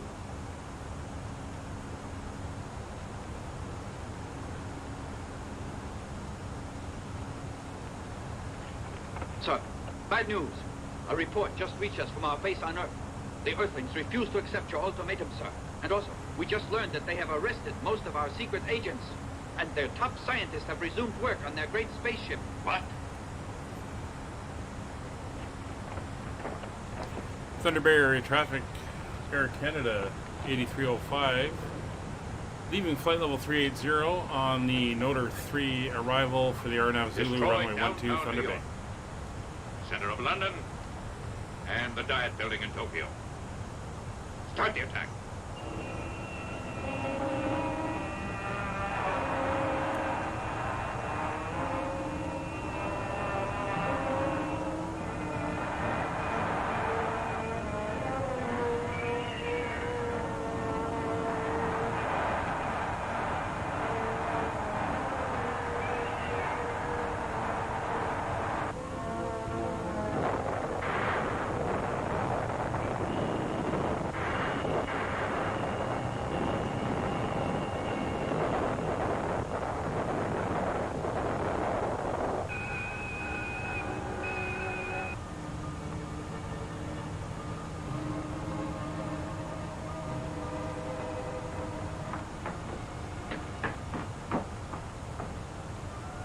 they keep up this missile attack much longer, all the Earth will be destroyed. We'll have to do something about it. We could wreck their missile control room. Let's try. Then if we took the ship after that, we could try to destroy the station. Failure means death. That's right. If we fail, there'll be no Earth to return to. That's right. So we'll do it. Just how? Do you know how we'll do it? Surprise the gods is the first thing we'll do. Now you must disguise yourself as one of the gods. It'll be dangerous, as you know. Still, there's no other way to enter that area. There's only one god who keeps watch in this section, and I'll surprise him easily. As soon as I knock him out, I'll get into the ship. It'll take exactly 30 minutes to warm up the engines. We'll launch them at 2 o'clock. Just be certain you're there. Tell your father that he has to be there then. I think we're ready to attempt it. Let's begin now. Let's go. Come on.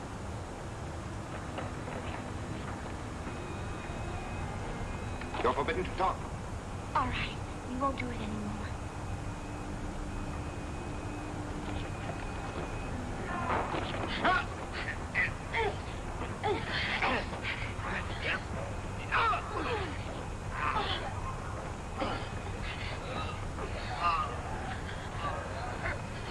Look out. Here comes another one.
Clear. That way.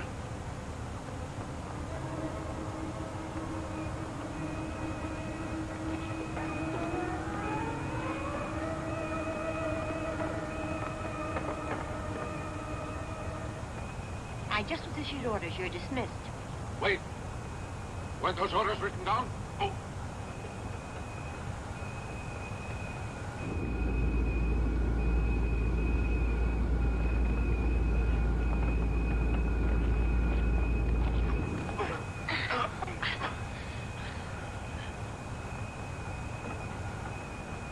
Don't forget, it's important that you're here by 2 o'clock.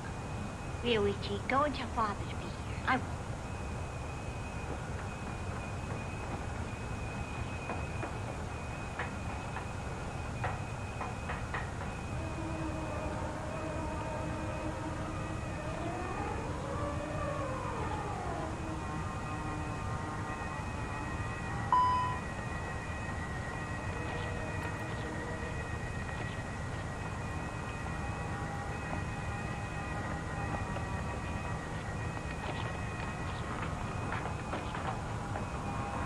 I'm here to relieve you as ordered.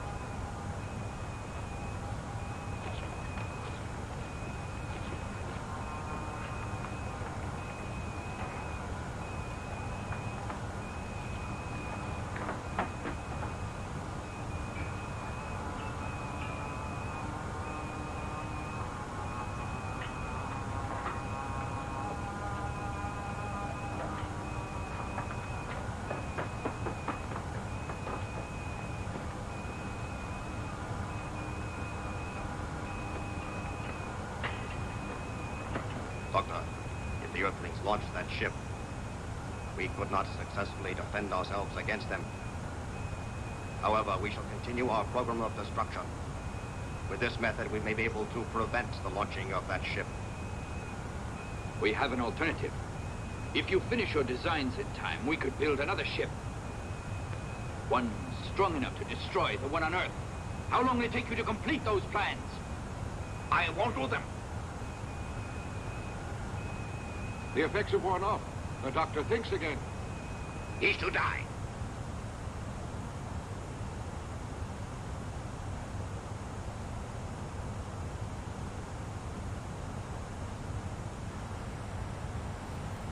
Well, we're coming down through 25,000 feet, so get the in-flight entertainment off.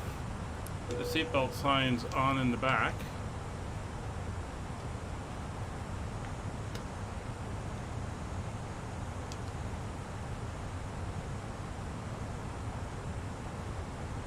Ah, okay.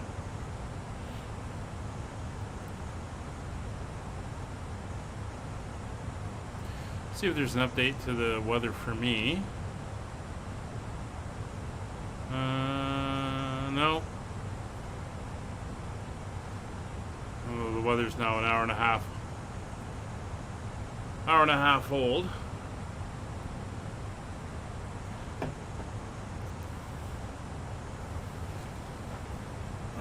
Just checking my control cables. There we go. For some reason they keep stop working, not sure why. But anyway, we're coming down now. There's 22,000 feet. We're going to stick with 1-2. We'll see what happens.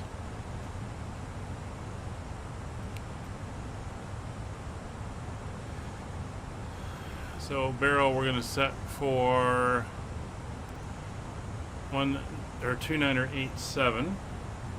We might as well set that now as we descend down. 2987. We'll set it on both sides. There we go.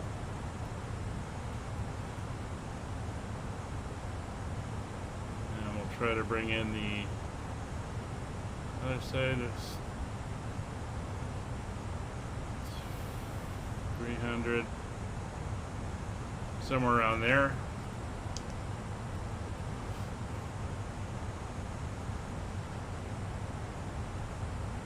There's 20,000 feet. So as we come down descent, arrival weather data is checked. We've entered in the information into the FMC and we're set to go there, and everything is matching up. We've set 3,000 feet for our descent, and then we'll go into RNAV. After that, radios are set 122.8, engine and chase net required FCP. We're sitting at 280 right now in select speed. Altimeters we've switched over. And the approach, we're going to fly past the airport and circle around and come in on runway 12 on the RNAV. Auto brakes, we're going to go medium auto brakes. And again, altimeters are changed over to local pressure already. It's 18,000 feet. Some of the islands off the western coast of Lake Superior. And we're basically going to fly just to the north of Thunder Bay and then come around. I have been into this airport in real life. When I did my trip out to Western Canada in a small airplane, I flew in. I had to park here for a couple of days. We had a mechanical issue with the plane and then weather. So where we're parking on apron 1, apron 2, which is just to the west of that, is where I was parked up for a couple of days. Ghoul Cruise? Hold on. Welcome to the stream. You've caught us as we're descending into Thunder Bay. And this is Simadon's Thunder Bay Airport. I just got it today. Have not been in to take a look at it. So we'll see what it looks like when we come in. And once again, we are flying the Retro Air Canada livery. 1980s livery on this tour of Canada that we are doing.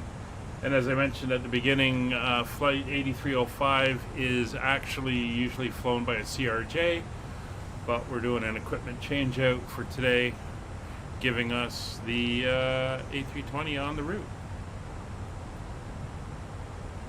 It's 14,000 feet. Bring our speed down to 270 now. Let her ease back. There's the airport. Sierra over there. There's Thunder Bay. Thunder Bay is big pulp and paper industry over on the western side of town here.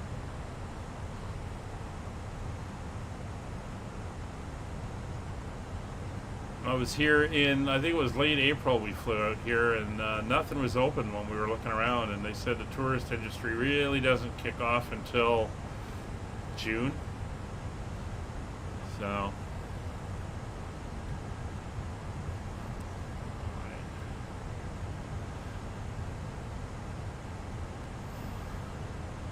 there's 12,000 feet. We'll come back to 260 now.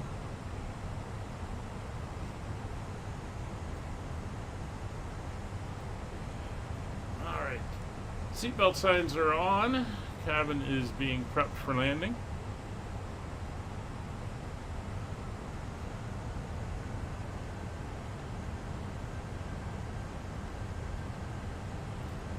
Again, we're making good time here.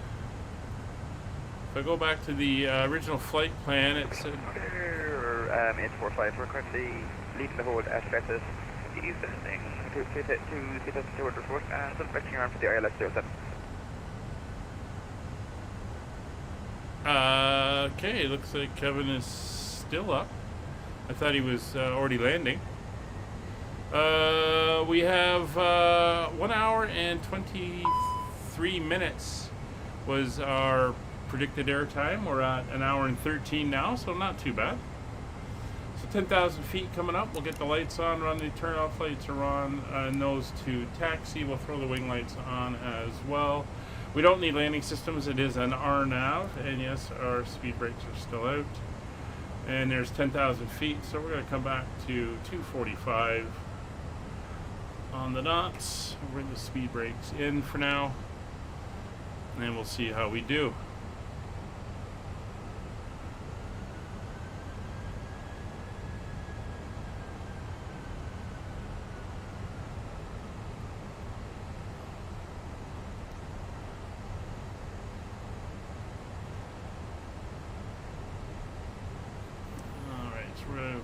Again with the speed brakes here, watching our airspeed.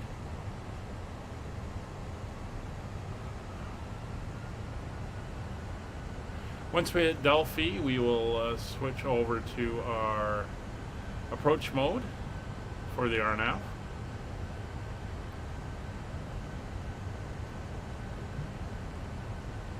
We're going to go into approach phase. Get her all set up. So Kevin looks like he is somewhere out over here right now.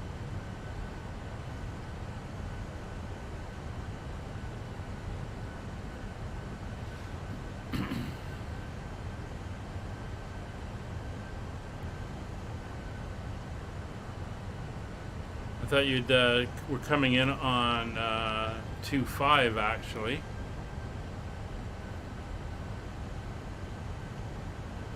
I guess you're going for the ILS.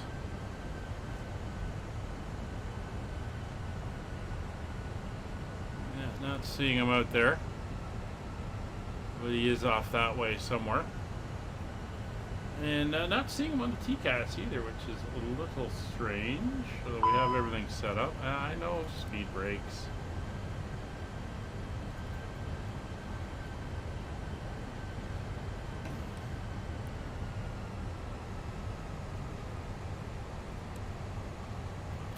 So we're going to go into manage speed now.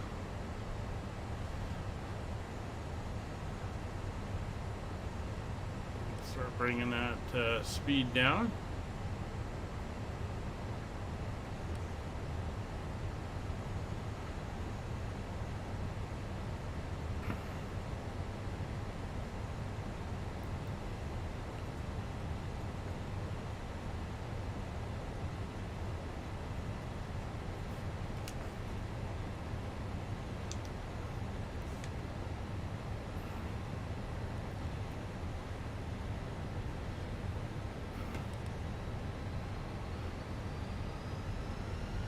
Speed brake in.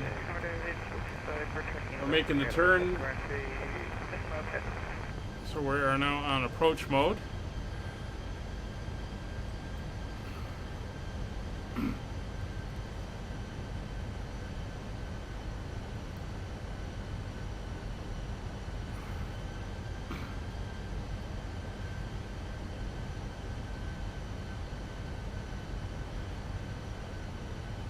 So we're making our turn inbound now for the RNAV.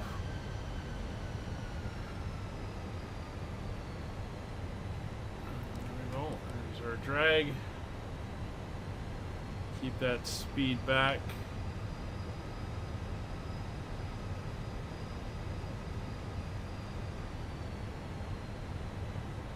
There's the airport. It's 4,000 feet.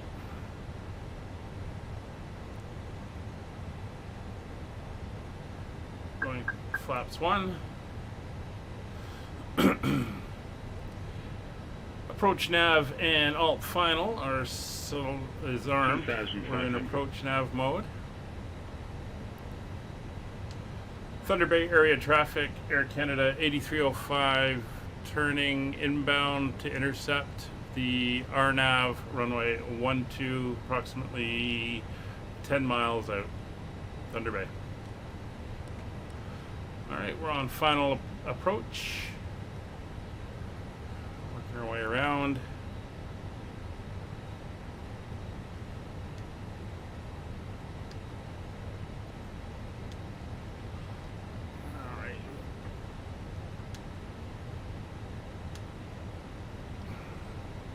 So my USB connector to my joystick is starting to act up a little bit for some reason.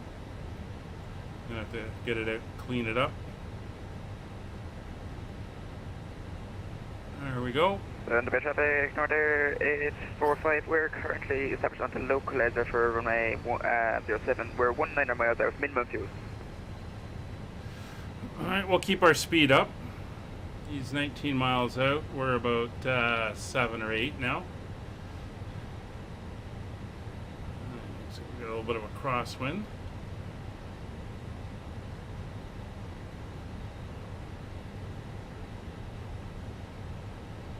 So we'll keep our speed up until about 6 miles.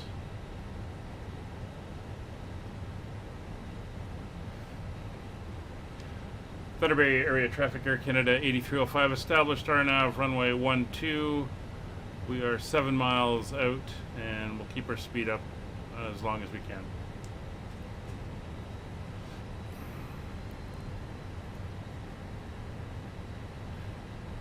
We're gonna have to backtrack, but that's okay. We'll be beyond runway 07 when we do that, so that won't be an issue.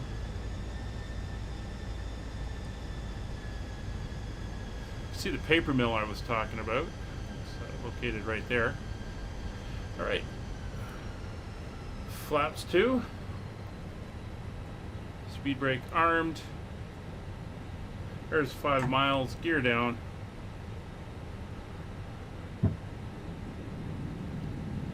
Speed's coming back. 1,300 feet to go.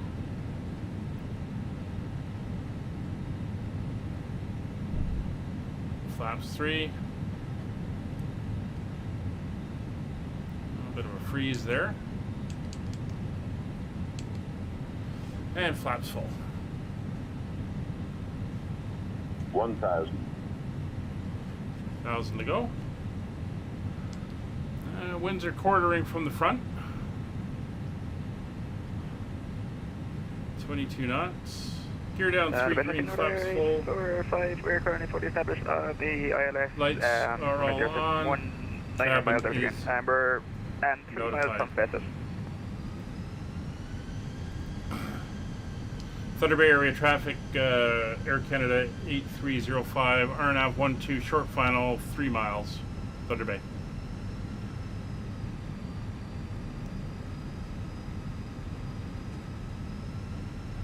$100 above. 500. Landing. Alright, we're a little low, so I'm going to take over. Minimum.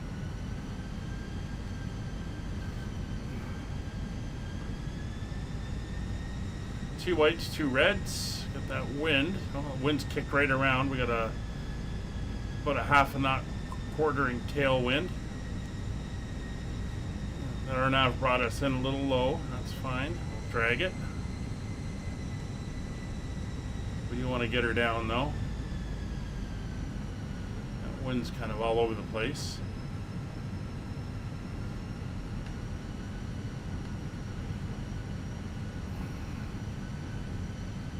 crosswind though. 40, 30, 20, retard. That's us down. On the runway. Full reverse.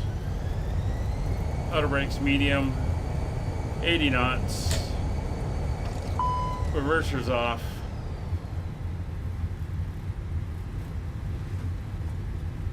Manual braking. It's 40 knots. We're gonna have to do a backtrack. Thunder Bay area traffic. Air Canada 8305 is backtracking runway 12 to Alpha. We are clear of runway 07. Ooh, mowing the lawn out there. That's cool.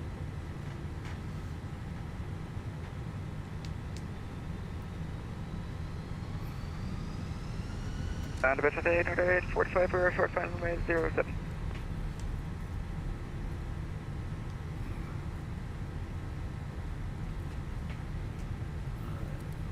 Caution.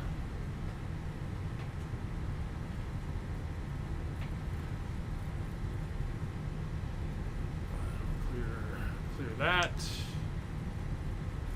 Start up the APU. Not sure what we're going to have on the ramp when we get there.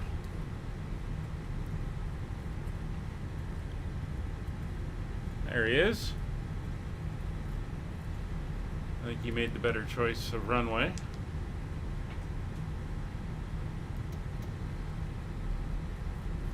Alright, we're coming in now on Alpha. Thunder Bay area traffic, Air Canada 8305, clear runway 12 on Alpha. And we're taxiing Alpha to apron 1, and we're going to gate 2 Alpha. Let's see if that one's an option. Gates for suitable parking, 3, 4. Oh. 5? These are not even matching up with what I have. No.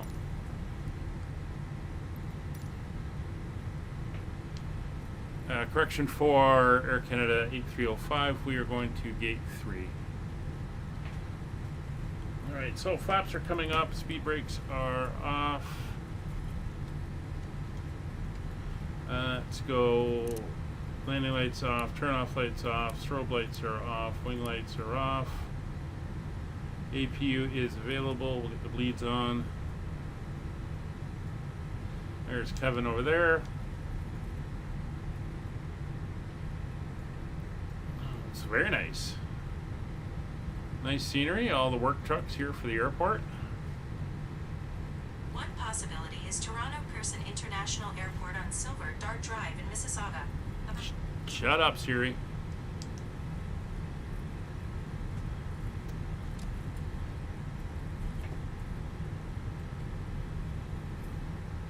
Stand by traffic, Northern is 45, we're clear of runway 07 and Bravo texting to stand 3 Alpha 3.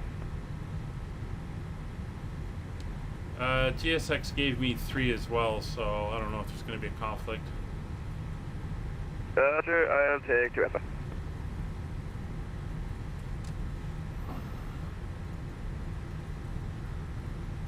This is where my airplane was parked when I was up here for a couple days.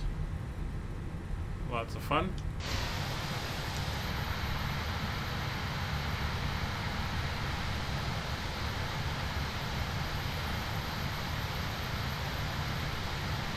Alright, so I don't exactly know which is which. Get the lawn tractors out of the way here.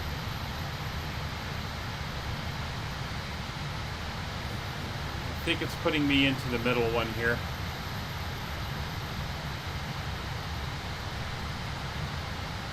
So that's where I see all the ground equipment. 3, 3, 5. I don't know what it's doing.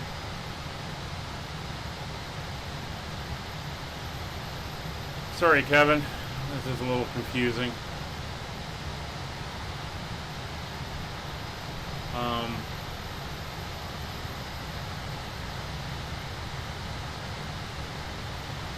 Yeah, I'm going over there.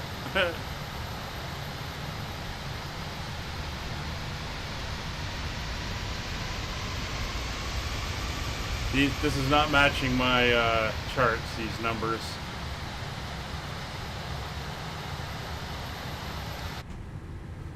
So, sorry about that. Turn off that.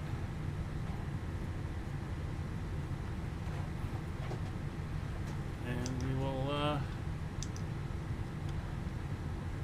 not that one, that one. We'll head in. It says 5, but I'm showing this is 2 Bravo. I don't know.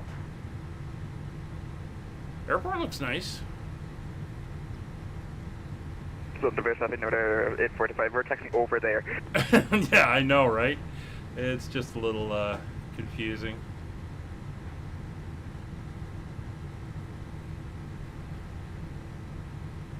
Well, it seems to be where it wants me to go.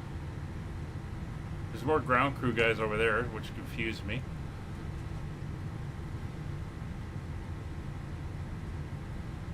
Six, 4, watching the guy. 2, 1, and stop. All right, we are here in Thunderbird. Let's get the parking brake on. We'll come down here. Oops, no, that's what I wanted. We'll get the controller guys, the ground guys. GPU and chocks are in. Up to the overhead. External power is now on.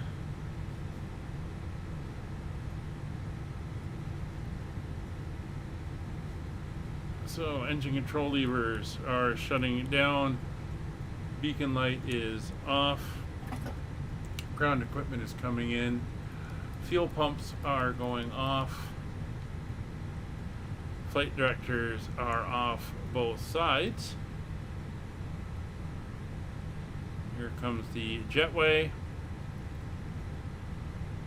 Not sure where Kevin's gone. You are currently parked at the wrong parking position.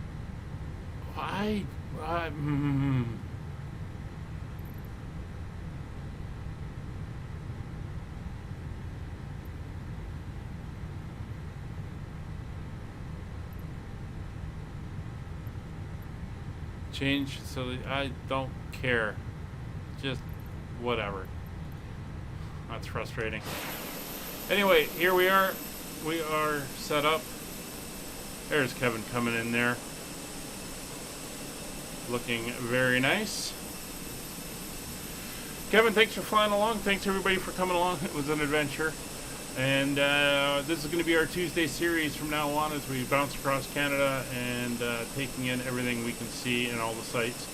So we will pick it up on the next one. If you're having trouble with the parking, this is gate 3 that I'm at, so you're probably at gate 5.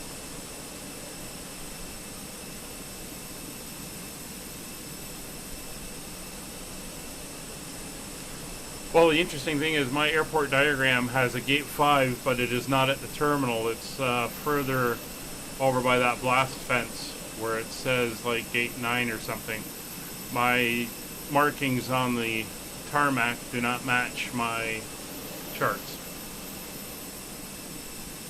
Yeah, I'm seeing the same thing here on my chart, my scenery. The markings on the ground match what GSX says, so I suppose that's worth noting for next time. You are currently parked at the wrong parking position. Okay, well, there you go. Anyway, that's going to do it. Hey, Wayne! Oh, you're always coming in at the very end of the streams. Anyway, Tuesday nights we're doing the tour across Canada, and we'll be back tomorrow as we continue our tour of the capitals of the U.S. We are currently in Rhode Island, and we're flying up to Connecticut. So that will be tomorrow's flight. Take care, everybody. We will see you then. Kevin, once again, thank you very much for flying along. Discord has the information, links in the description. And we will see you all on the next one. Bye for now.